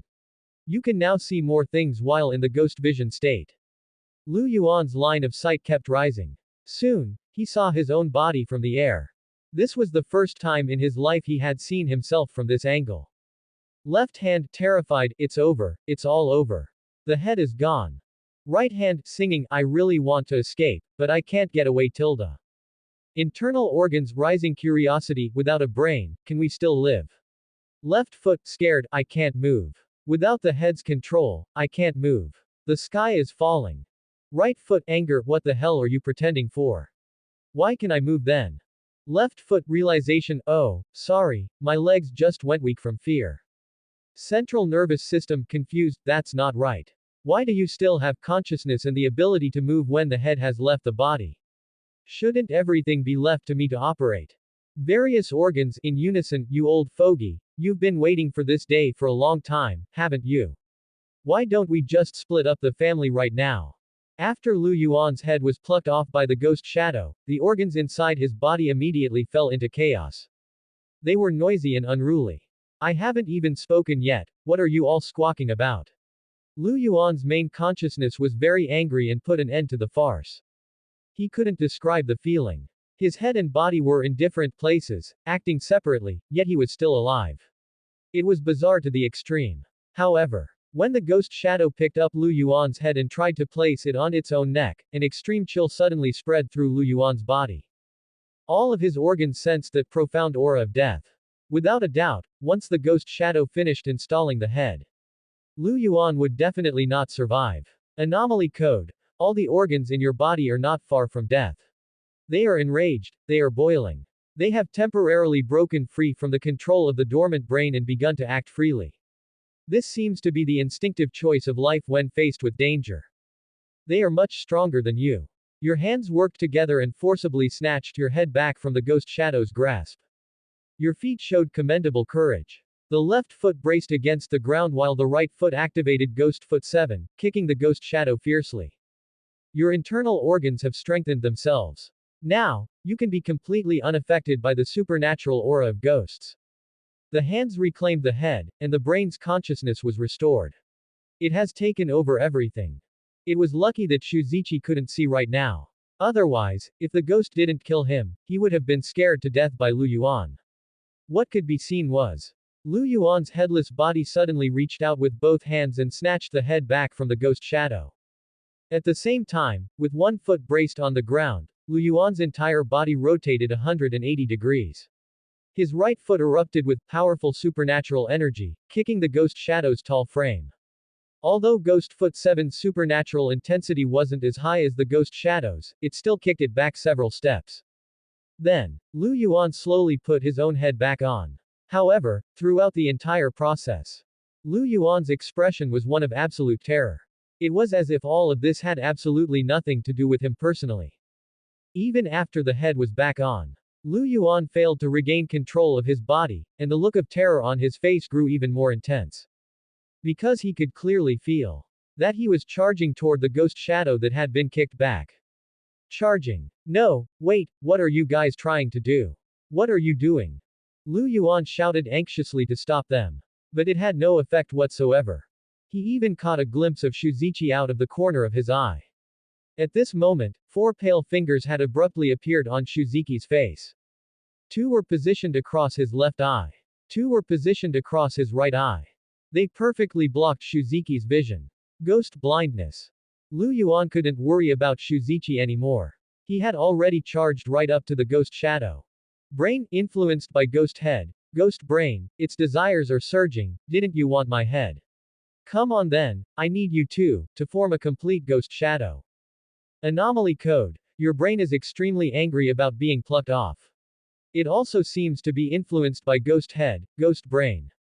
Now, it only wants to completely devour this fooled, broken ghost shadow.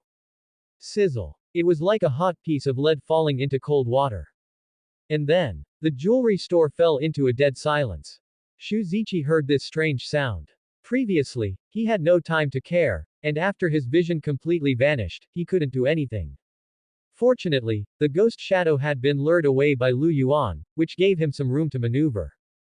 A powerful supernatural aura erupted, and the bloody hand behind him reached over Shuziki's shoulder. It grabbed them, the four fingers lying across his eyes. This was a ghost that hadn't fully manifested, otherwise, Shuzichi wouldn't have lasted this long, and Lu Yuan wouldn't have had a chance to act. Get the hell off me. The four fingers were snapped back one by the bloody palm. Crack. Then, that eerie sensation slowly faded away. Shuziki's vision finally returned. And then, he saw a scene he would never forget for the rest of his life. In his field of vision, Shuzichi saw. Lu Yuan was holding the tall ghost shadow in a death grip. Half of his body had even merged into it. Only half a face, one hand, and one leg remained outside. But, Lu Yuan's half face was filled with terror. He cast a terrified look toward Shuzichi. Yet his body showed no sign of wanting to leave the ghost shadow. His mouth was even arrogantly shouting, "Brothers, punch our way in. You piece of trash, don't underestimate the bond between us." And other such nonsense. The shock this scene gave Shuzichi was something only God could know. Shuzichi was so scared he stumbled back several steps until he hit the glass counter. What the hell, is the ghost shadow the ghost, or is Lu Yuan the ghost? I can't even tell anymore. But the thing that made Shuziki's jaw drop to the floor was yet to come. Lu Yuan, who was death gripping the ghost shadow, suddenly erupted with an unprecedented level of eeriness. Immediately after, bang, that tall ghost shadow exploded like a balloon. Gushing ink-like liquid flowed onto the ground and merged into Lu Yuan's shadow. In the next second, Shuzichi felt that Lu Yuan's shadow, which was now almost indistinguishable from the darkness, was lifelike. Anomaly code. You have successfully absorbed the broken ghost shadow. Puzzle complete. Obtained complete ghost puzzle. Ghost shadow. Ghost shadow ghost puzzle. This is a ghost with an extremely high level of completeness. The supernatural power it contains is immeasurable. Specific effects are to be developed. Because your body is extremely special, the side effects of the ghost puzzle are nullified. Lu Yuan slumped onto the ground. He was covered in sweat, panting heavily, and cold beads of perspiration soaked his entire body.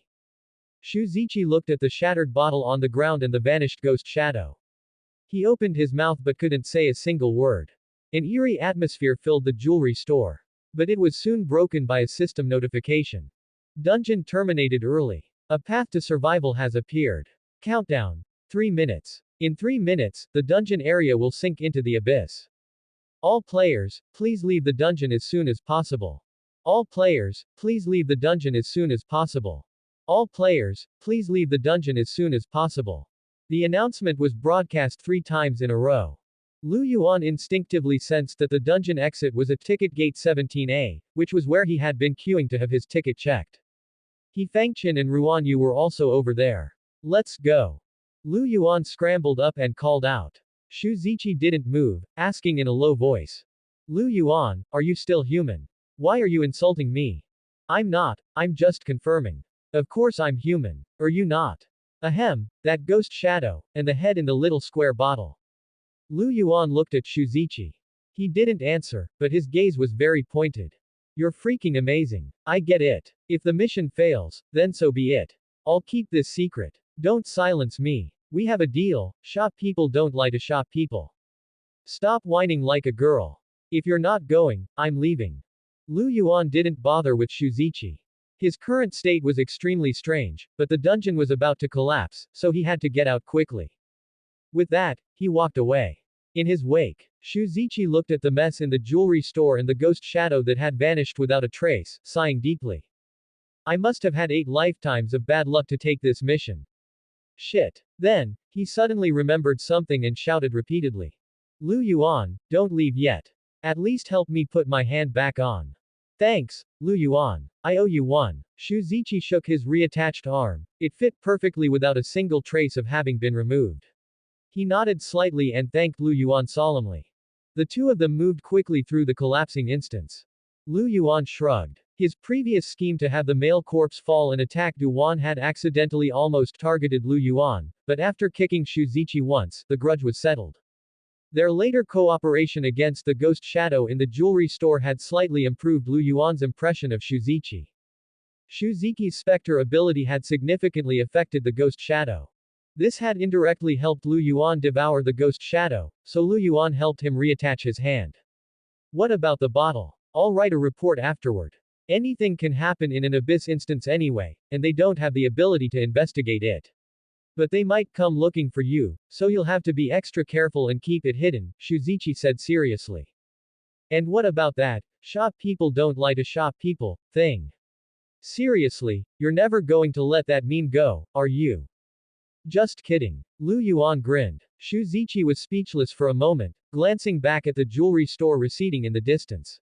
Lu Yuan, although you successfully mastered the ghost shadow puzzle, that head in the bottle has a complicated origin. As far as I know, it doesn't belong to the ghost shadow but to a higher level supernatural entity. Be careful when you use your abilities. I know. Lu Yuan didn't just give a casual reply, he truly understood. After completely devouring the ghost shadow, Lu Yuan's brain sensed that there was still a sense of disconnection between the ghost shadow and that pitch-black head. It was like a data cable not matching a phone's charging port. But if you forced it, it could still fit. It just didn't feel right. Just then, a glow reflected from up ahead. In the dark high-speed rail station, an LED light actually lit up. It was Gate 17A, and the entire entrance was brightly lit. That was naturally the path to survival, it couldn't be more obvious. Below the ticket gate, He Fengchen stood there holding Ruan Yu, her expression anxious. Until Lu Yuan appeared. He Fengchen's expression softened, and the worry in her eyes lessened slightly. But for some reason, she felt that Lu Yuan seemed a bit different now, though she couldn't say exactly how. Lu Yuan, over here. Quick! He Fengchen shouted. In her arms, Ruan Yu's eyelids fluttered as if she were about to wake up. Seeing He Fengchen's current state, Lu Yuan knew the woman had recovered quite a bit, at least she wasn't bent on dying anymore. After all, she still had an 8-year-old daughter to raise. Let's go. Lu Yuan called out and immediately accelerated, overtaking Shuzichi. Holy crap, how can this guy run so fast? Shuzichi's eyes widened. Then he realized. He's still hiding his strength. Still hiding it. The four of them met at the ticket gate. Shuzichi was still staring at the picture book Ruan Yu was holding. He glanced at Lu Yuan and spoke. Sister, after we get out, make sure Ruan Yu hides that thing well. Don't expose it easily, and don't mention it to anyone unless you're in danger. Okay, thank you. Lu Yuan turned to look at Shuzichi. This guy wasn't so cold-hearted after all. Current abyss instance is about to collapse. Countdown. 1 minute. 59, 58. The notification rang in all four of their ears. Suddenly. 4 fingers appeared silently, covering Lu Yuan's eyes. He Fengchen and Shuzichi, who had been right in front of him, vanished from Lu Yuan's sight. His vision went completely black. He finally experienced what Shuzichi had felt before. Ghost blindness. Left eye confused, what is this? Right eye curious, I'm telling you, these fingers are actually quite nice looking. Can I take a lick? Tongue. I think you've eaten too many red beans. If you want to die, don't drag me into it. This thing isn't some fragrant, soft little cake. Lu Yuan, that thing is back. It's stronger than before. Shuzichi's anxious voice came. Then came He Fengchen. Lu Yuan, Shuzichi, I can't see you. Where are you? Lu Yuan's expression grew cold. Ghost vision. Supernatural aura permeated. The fingers blocking his sight only lasted a second or two before Lu Yuan's pitch-black hand snatched them away. But He Fengchen was not in a good state. The fingers spanning across her eyes were already about to dig into her eye sockets. If he were any slower, her eyes would likely be gouged out. Ruan Yu, who was about to open her eyes, was also pushed back into darkness by ghost blindness. Shuzichi fared slightly better, as he already had experience and a ghost he skillfully controlled within his body.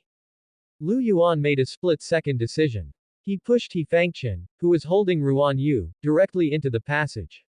A flash of white light occurred. The two figures disappeared. The instance shook. A pitch-black ghost domain flowed down like a curtain, and a gap was suddenly torn open. Crimson flooded in. Shuziki's body trembled as an unspeakable terror loomed in his heart. Lu Yuan felt that the ghost shadow beneath his feet also seemed to want to flee this place. A pair of complete, white, bony hands reached out silently, grabbing the crimson rift to prevent it from closing. Then, more hands appeared. On the doorframes of the shops in the high-speed rail station, on the metal benches for resting, and on the clean, flat marble floor. They were densely packed, everywhere. Every single hand was flawlessly white. It was as if a massive amount of bleach had been used, or like the pickled chicken feet sold in stores. If an ordinary player were stranded here, facing this overwhelming sea of ghost hands, their hearts would be filled with nothing but despair.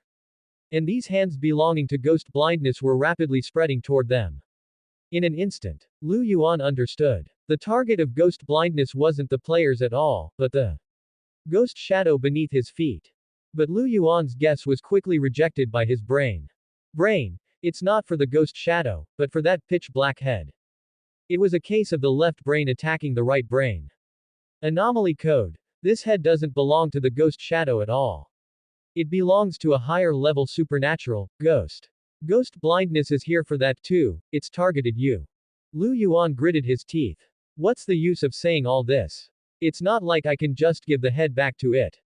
At the same time, Shuzichi also felt like he was being targeted. He was furious. Why are you coming after me? I didn't eat that head. But as much as he thought it, he didn't dare say it out loud. He could only bolt, diving into the survival path based on his memory. Before vanishing, he threw back one last sentence. Lu Yuan, run. Once you leave the instance, it won't be able to find you. Only Lu Yuan remained, along with the countdown that sounded like a death knell in his ears. Targeting me. Lu Yuan turned and shouted at the approaching sea of hands. Come at me if you have the guts. See if I give a fool about you. With that, Lu Yuan swooshed into the survival path and disappeared. Player Lu Yuan has cleared the Abyss instance, blacked out high-speed rail station.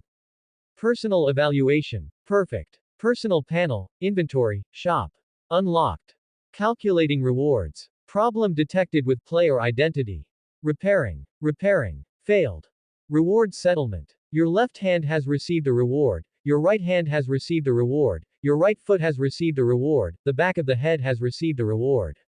Performance settlement. Your left hand has received a random skill *1, your left foot has received a random skill *1. Your internal organs had no chance to perform, no rewards for now. Right hand skill, super strength, upgraded to LV2. Back of the head skill, danger sense, upgraded to LV2. Supernatural trait skill, Ghost Foot 7, usage cost reduced by 5%. Reduction effect invalid, converted into Universal Skill Express Pack and Abyss coins. Supernatural trait skill, Ghost Vision, usage cost reduced by 5%. Reduction effect invalid, converted into Universal Skill Express Pack and Abyss coins. Spectre Puzzle, Ghost Shadow, usage cost reduced by 1%. Reduction effect invalid, converted into Universal Skill Express Pack and Abyss coins. A dense stream of notifications rang in the ears of a stunned Lu Yuan. What does this mean? Could it be? Every single organ in my body received a reward. But before Lu Yuan could react, a man in a police uniform suddenly stood before him. Lu Yuan, right. Come with us. The lights at the Jinshui City high-speed railway station were blazing, giving Lu Yuan, who had finally regained his sight, a great sense of security. Finally out of the dungeon. That dark environment was truly uncomfortable. Remember our domain name. Taiwan Novel Network accompanies your leisure, waiting for your search. Brain, soul-searching question, brothers, with so many rewards gained, are you really uncomfortable?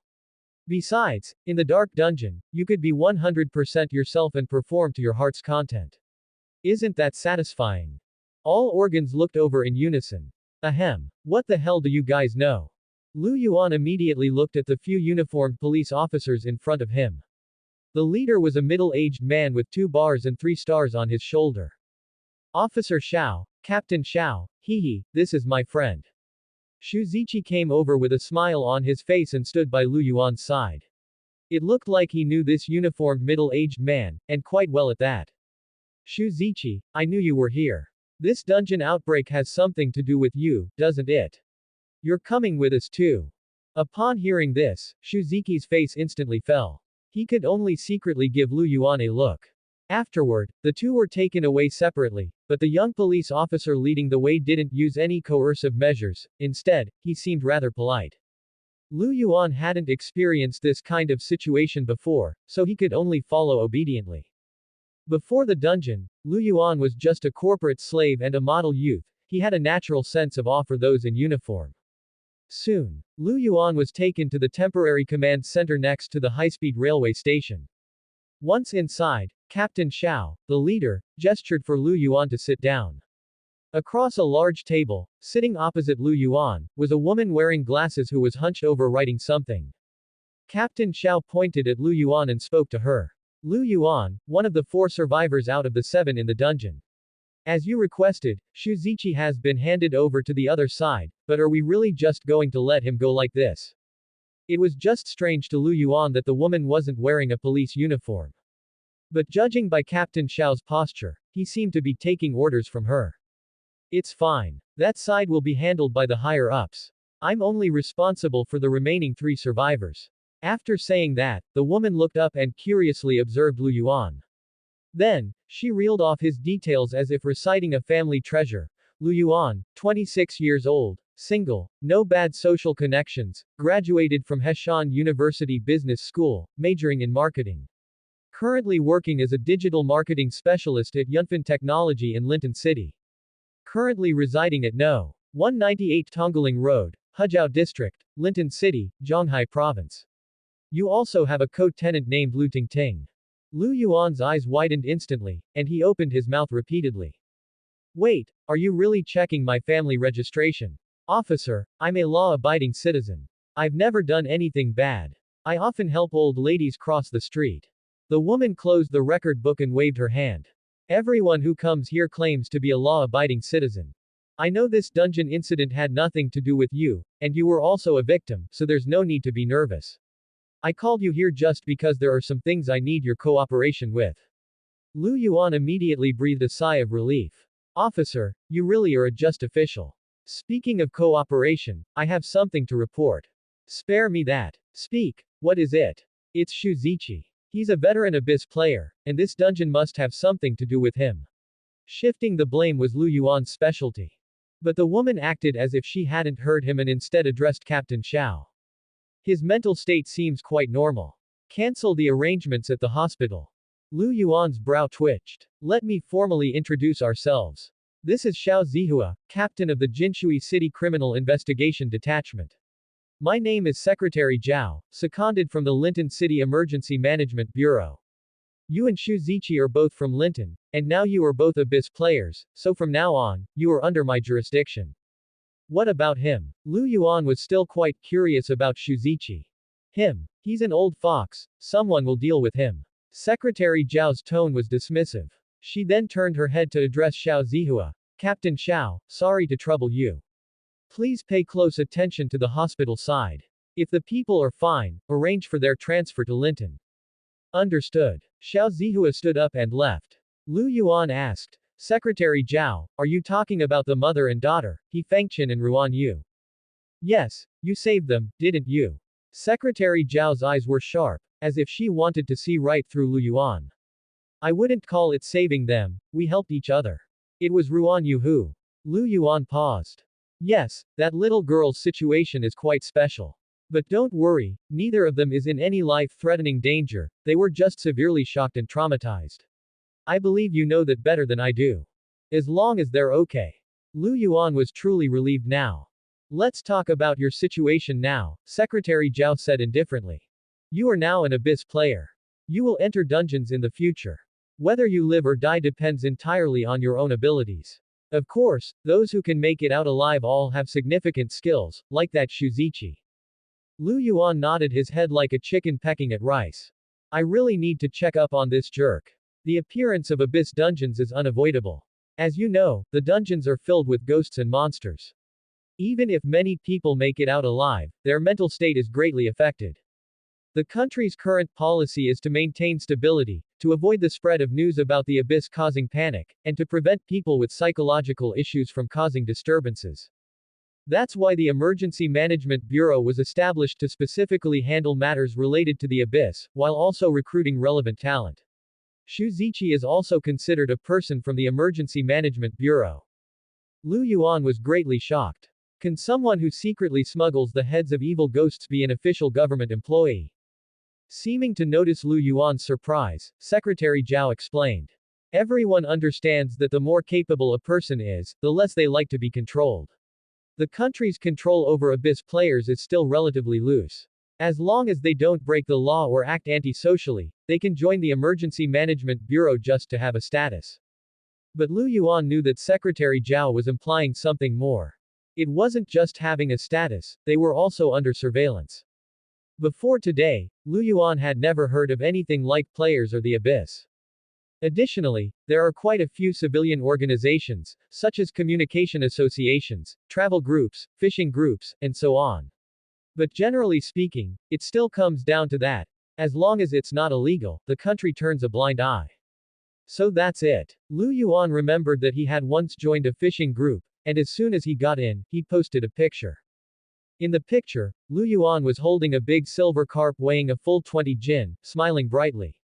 As a result, the next second, Lu Yuan was kicked out of the group chat. Turns out, that place was full of abyss players. No wonder they kicked me out. In a normal fishing group, they would only anxiously ask where Lu Yuan caught it, not kick people out. Shuzichi also belongs to a civilian organization.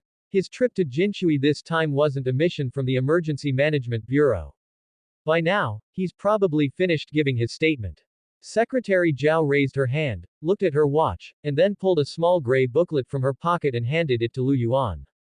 This is the Abyss Manual. The regulations regarding players in real society are written in detail, but as long as you don't violate the law, you basically won't trigger them. Of course, if you use the abilities gained in the Abyss dungeons to cause trouble, the policy of the Shah Kingdom is to deport you directly, and in serious cases, you will be put on trial.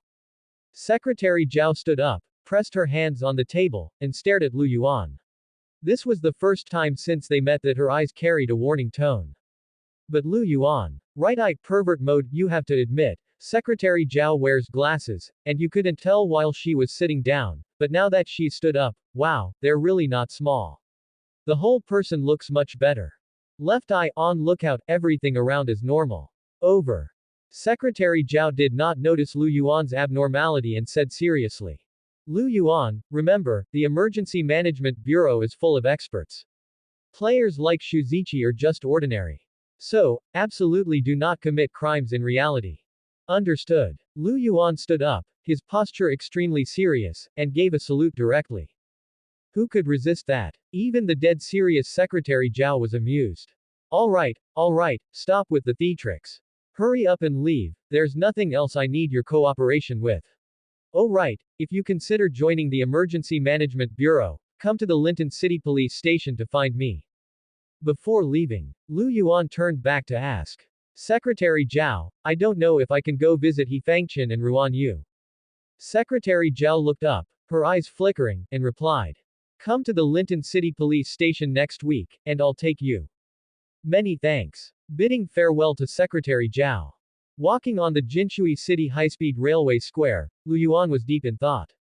The entire high-speed railway station had been sealed off, and there were police officers everywhere on the square. Let alone taking a train, he couldn't even get inside. Soon, a police officer walked towards him. Hello, are you Comrade Lu Yuan? Yes, I am. It's like this. Captain Xiao gave instructions that after you came out of the command center, there would be a special car to take you back to Linton. I'll take you there. Lu Yuan was stunned for a moment. He didn't expect such treatment. Then that's a bother. You're welcome, follow me. Following the police officer, Lu Yuan passed through the cordon. Even though it was night, there were quite a few people gathered around watching the commotion. Soon, Lu Yuan was brought in front of a black Passat. The car door opened from the inside. A familiar face, squeezed into a smile and somewhat bruised and swollen, came into Lu Yuan's view. Hello there, Lu Yuan. Sitting inside was Shuzichi. However, he seemed to have been beaten up. How come you didn't get locked up? They got into the car. Lu Yuan noticed the driver wasn't a police officer and asked the bruised and swollen Shuzichi in confusion.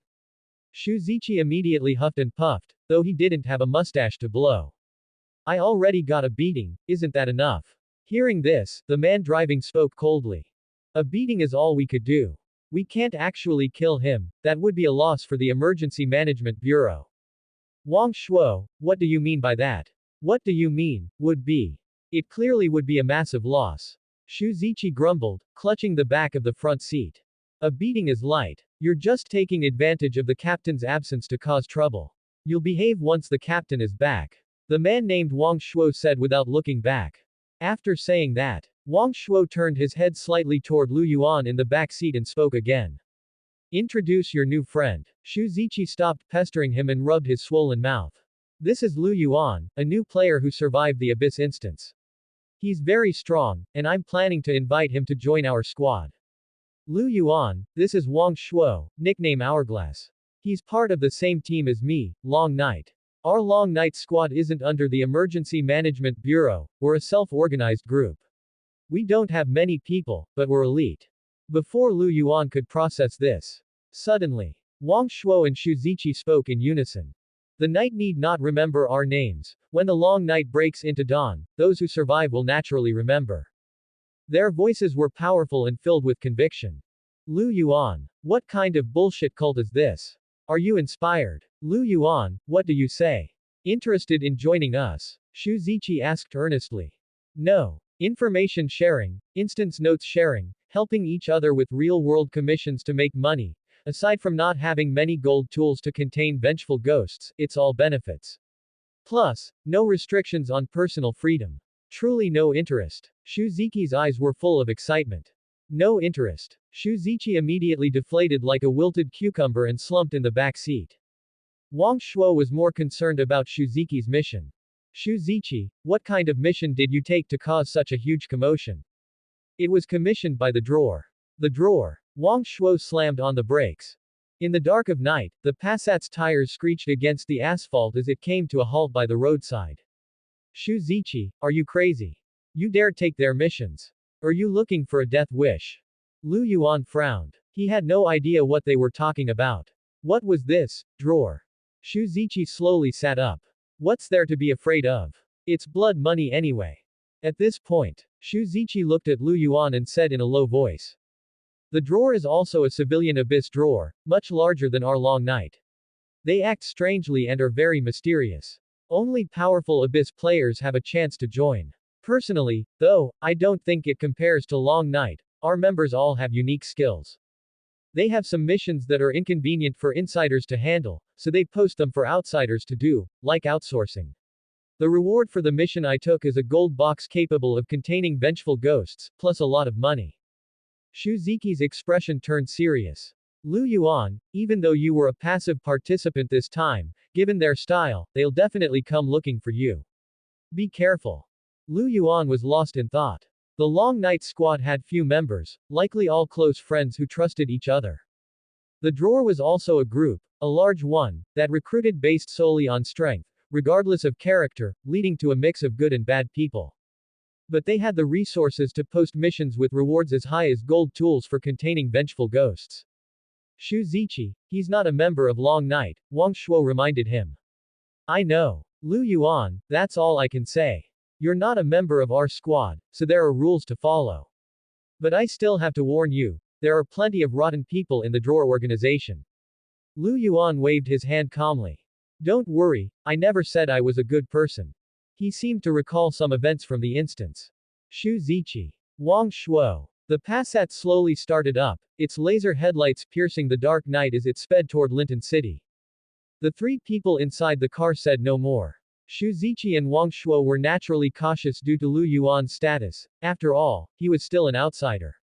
Meanwhile, Lu Yuan was checking his character panel and the rewards from his first instance. Player. Lu Yuan. Instances cleared. 1. Items. Universal Skill Express Pack X3. Random Skill Left Hand X1. Random Skill Left Foot X1. Common Skills. Super Strength LV. 2. Keen Sight Passive. Supernatural Trait Skills. Ghost Vision, Ghost Foot 7, 1/7. Anomaly Code. Once Ghost Foot 7 is complete, a vengeful ghost puzzle can be synthesized. Talent. Danger Sense LV. 2. Vengeful Ghost Puzzle. Ghost Image. Anomaly Code. This head isn't a very good fit. Abyss Coins, 300. It could be said that every one of Lu Yuan's body parts that had performed well received a reward. Furthermore, since the negative effects of supernatural abilities were already ineffective on Lu Yuan, the cost reduction rewards were useless and were all converted into Universal Skill Express packs and Abyss coins. Common skills were unrelated to vengeful ghosts but were still useful in instances. Super Strength and Danger Sense had both reached level 2, and experience bars now appeared after the skills. Super Strength LV. 2. 0/200ths. The body's limit belongs to the master, but not to my right hand. Strength increase, 180%. Duration, 5 minutes. Cooldown, 30 minutes. Danger Sense LV. 2. 0/200ths. Chance to predict medium-level dangers in advance. Each Universal Skill Express pack can increase skill experience by 100. Lu Yuan wasn't in a hurry to use the express packs on these two skills, instead, he looked at the random skills. My left hand and left foot each received a random skill. In his personal inventory, 2 scroll-like items lay quietly, as if waiting for Lu Yuan to open them. Lu Yuan did not hesitate. Tatake. Your left hand has obtained the skill, Iron Hard. Iron Hard LV. 1. 0/100ths. During the skill's duration, your left hand will become exceptionally hard. Hardness plus 100%, defense plus 100%, touch sensitivity minus 50%. Duration, 15 minutes. Cooldown, 1 hour. Corpus cavernosum. Depressed. Wait, is there a mistake? Shouldn't this skill have been given to me? Left hand, let's talk. Give me the skill, and I'll let you do the work next time. Left hand, get lost. Your left foot has obtained the skill, fleet-footed. Fleet-footed LV. 1. 0/100ths. Movement speed increased. Since the feet do not coordinate well, the effect is weakened. Speed plus 50%. Duration, 5 minutes. Cooldown, 1 hour. Left foot disdainful. Right foot, you're really in the way. Right foot snorting, shut it. I got a supernatural trait skill. What about you? You're just a dead weight. Left foot angry, if you're not happy, let's fight. Right foot utterly scornful, hey, you're only tough against your own. You go silent the moment we meet a ghost. Lu Yuan's left and right feet had always been at odds. It looked like they were about to start arguing again. Stop arguing. We finally survived, can't you just make peace? Left and right feet, in unison. Where the hell are we supposed to get hands to shake? Lu Yuan leaned back against the seat with his eyes closed, holding his forehead as a vein throbbed. Seeing this, Shu Ziqi spoke up. Are you okay, Lu Yuan? His voice was full of concern. He knew Lu Yuan had absorbed the ghost image and that eerie head. If a vengeful ghost erupted in the car, they'd be finished. I'm fine. I just looked at the instance rewards, and the skills they gave are a bit trashy. Mentioning this, Shu Ziqi became interested. Lu Yuan, let me tell you, my rewards this time were actually quite generous. Not only did I get a skill directly, but I also got a full 50 Abyss coins. Hearing this, Lu Yuan opened his eyes slowly and said enviously. That really is quite generous. Most people in the world worry not about scarcity but about inequality. Lu Yuan's organs were no different. Lu Yuan used 200 of his 300 skill experience points to upgrade the Iron Heart on his left hand and the Fleet-footed on his left foot to level 2. With the remaining 100, he set a KPI for his organs. Whoever performed best in the next dungeon would get them. This met with unanimous approval from all the organs. Thus, level 2 Iron Heart's hardness and defense each increased by 30%, and its duration reached 20 minutes. Fleet-footed speed bonus increased to 80%, and its duration rose to 10 minutes. As for the 300 Abyss coins, Lu Yuan opened the Abyss Mall. It sold quite a few things, but unfortunately, they were all support items and quest items. For example, stamina recovery potions and mental stability potions were priced between 20 to 50 abyss coins per bottle. There was also a rare supernatural immunity potion, priced at 300 abyss coins. After drinking it, the effect lasts for 10 minutes, during which using malicious ghost abilities is unaffected.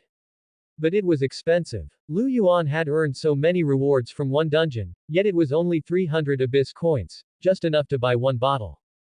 Shuzichi only got 50. To save up enough, one would need to perform similarly in at least 5 or 6 dungeons. One might even kick the bucket halfway through. Then there were the quest items, all related to dungeons and even more expensive.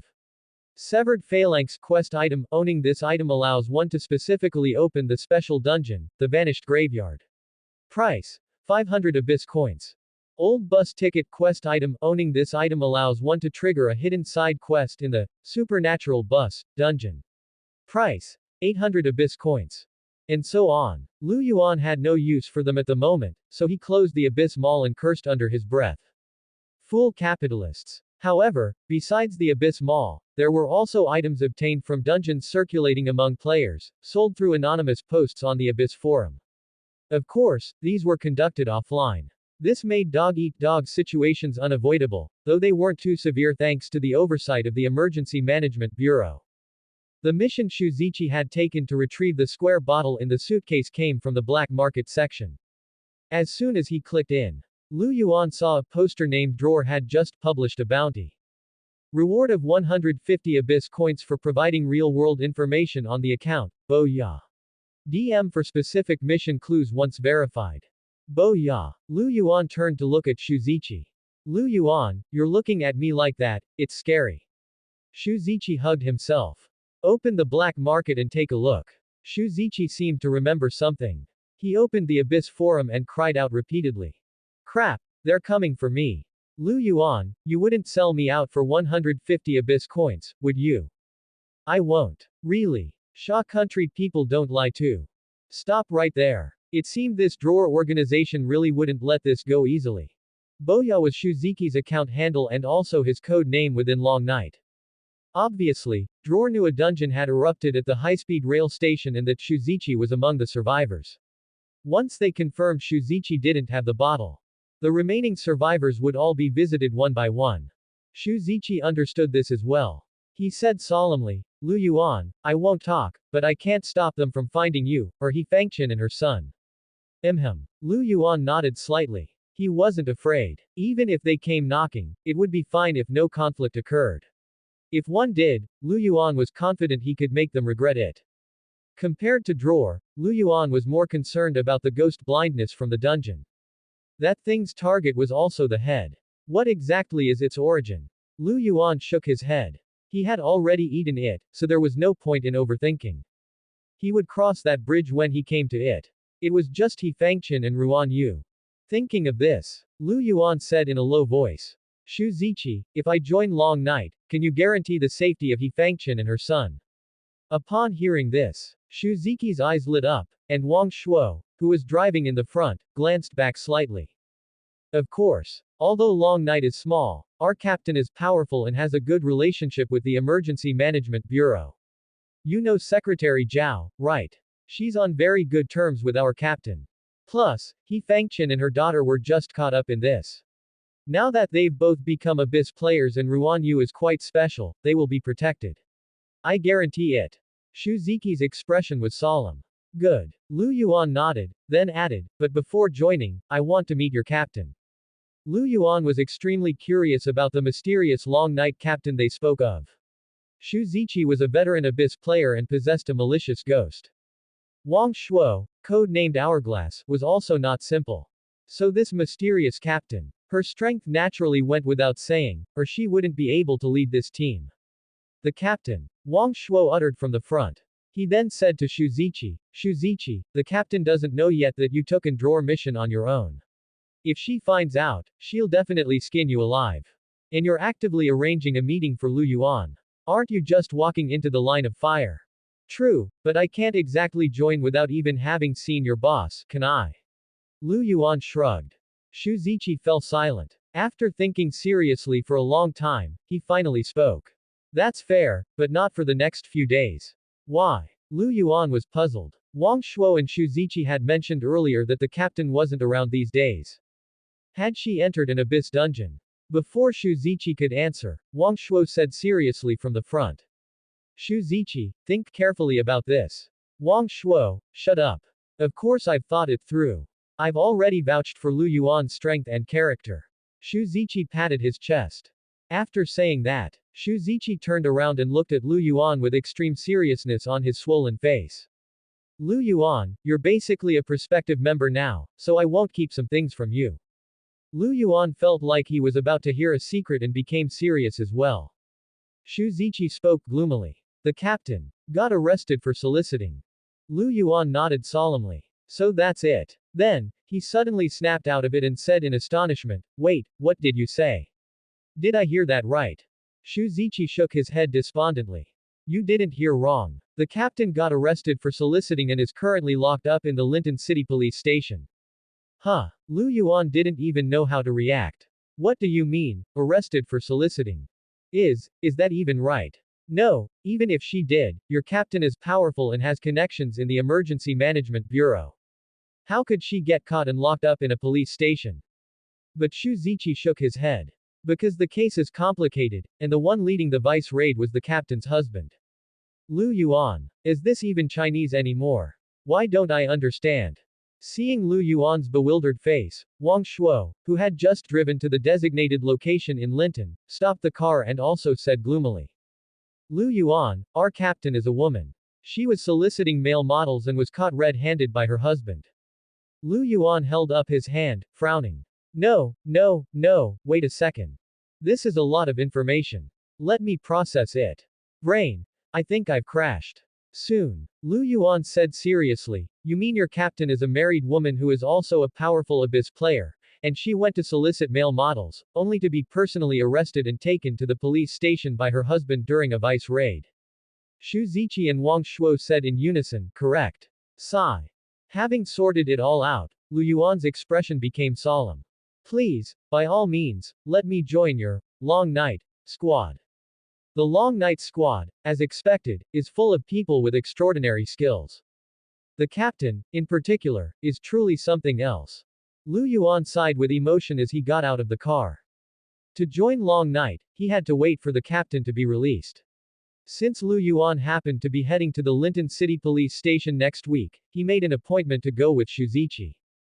As for now, it was obviously time to go home and sleep. It was Friday today, and it was past 11 at night. Although Tongling Road wasn't part of Linton City's core commercial district, there were still many street vendors out. Crispy rice cakes, spicy hot pot, braised duck, fried rice, and fried noodles, everything was available. Even though Lu Yuan hadn't eaten dinner, he didn't feel hungry at all right now. However, the owner of the fried rice stall downstairs watched his regular customer, Lu Yuan, with expectant eyes as he approached and then walked away. His gaze gradually turned resentful. The elderly stall owner took a puff of his cigarette and said gloomily, in the end, my feelings were misplaced. Lu Yuan felt like needles were pricking his back and quickened his pace. It wasn't that he didn't love the fried rice downstairs anymore, he just really wasn't hungry. He entered the apartment and got on the elevator. Lu Yuan finally relaxed, but he knew there was a second hurdle waiting for him. To be honest, dealing with people was too difficult for Lu Yuan, he'd rather deal with ghosts. Either you die, or I die. So much simpler. The smart lock recognized his face, and as Lu Yuan pushed the door open, he heard. Lu Yuan, you're back. It was his roommate, Lu Tingting. Lu Tingting was the lobby manager of the 5-star Xylale Hotel. She was 2 years older than Lu Yuan and was also single. The two had shared the apartment for half a year and surprisingly got along very well. It was just that recently, Lu Tingting had become increasingly enthusiastic, making it a bit difficult for Lu Yuan to handle. He once suspected whether she was being pressured by her family to get married and he had become one of her targets. Sister Ting, you're not asleep yet. Lu Yuan could only greet her with a forced smile. Not yet, I just got back from work too. Oh, have you eaten? I made some cookies in the oven with cranberries. Want to try some? Lu Tingting walked out of the kitchen wearing an apron with Winnie the Pooh on it, her pretty face still dusted with flour. The kitchen was one of the only two places in the house Lu Yuan rarely visited. The other, naturally, was Lu Tingting's room. No thanks, I'm not hungry. I'm exhausted, I just want to sleep. Lu Yuan forced a yawn and waved his hand, preparing to head into his room after speaking. But Lu Tingting stepped forward and grabbed him. You seem a bit off today. Did something happen? Why don't you tell your big sister about it? It had to be said that Lu Tingting's observational skills were quite strong. Lu Yuan smiled. I'm really fine, sister.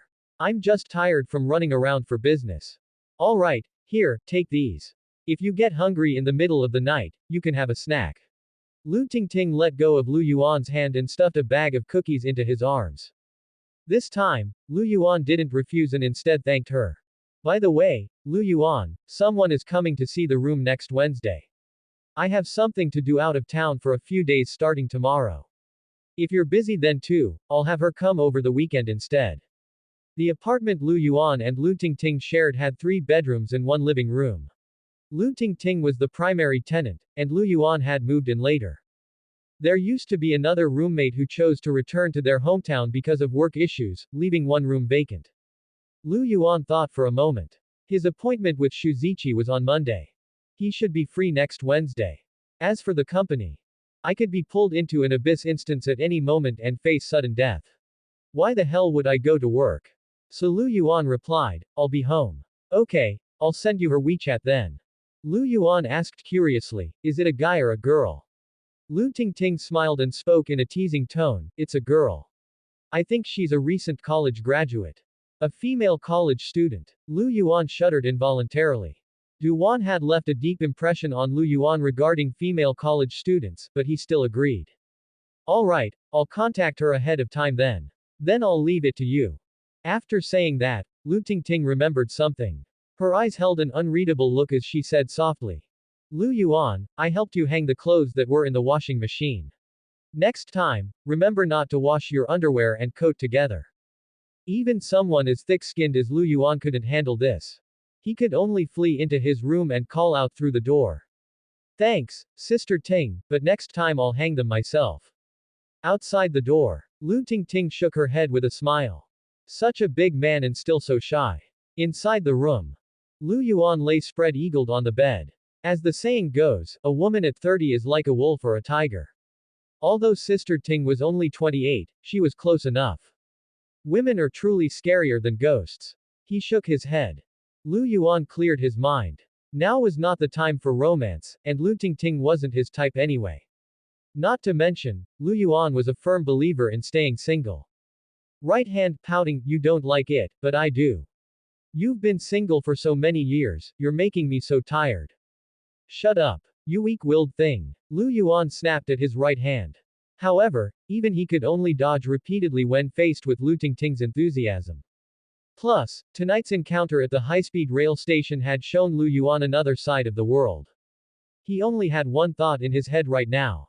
Improve his strength as quickly as possible. Opening the Abyss manual given by Secretary Zhao, Lu Yuan carefully reviewed every single entry. Lu Yuan was the same when playing games. He would definitely memorize the game rules and guides. Because only by being familiar with the rules could one better find loopholes. Players entering an Abyss instance for the first time are collectively called newbies. The first instance is usually not too difficult. Right foot, highly indignant, not too difficult my ass. We almost died in there. If it weren't for my composure, my handsomeness, my invincibility. Before right foot could finish, it was interrupted by the other organs. The organs, sneering, just shut the hell up. After clearing the first instance, players unlock a series of options. They will understand the basic logic of the Abyss's existence and operation, and gradually accept it all. Note, you have no choice but to accept it. Left eye. What a realistic and cold note. Reality was indeed that cold. The male corpse, Du Wan, and Ruan Jianye were all left in that instance forever. Those who survived could only accept it. Abyss instances open randomly. Normally, the shortest time between 2 instances is 1 week, while the longest is 3 months. Instance opening items purchased from the Abyss Mall are not included in this count.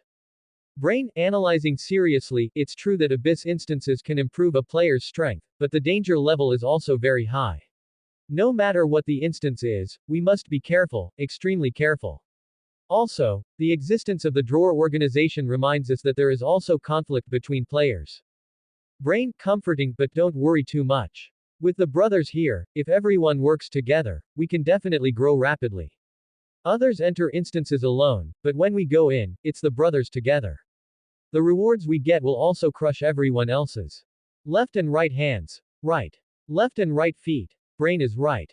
Internal organs, central nervous system. Find a chance to strengthen us, we're so pitiful. Corpus cavernosum. What about me? The organs. Get lost. You single dog, what use are you? He closed the manual. Lu Yuan lay heavily on the bed. He quietly listened to his organs discussing, chatting, and bullshitting in his ear. Gradually, he drifted off to sleep. That's the end of part 1. Part 2 is coming soon. Thanks for watching. Please subscribe and support our channel for more stories.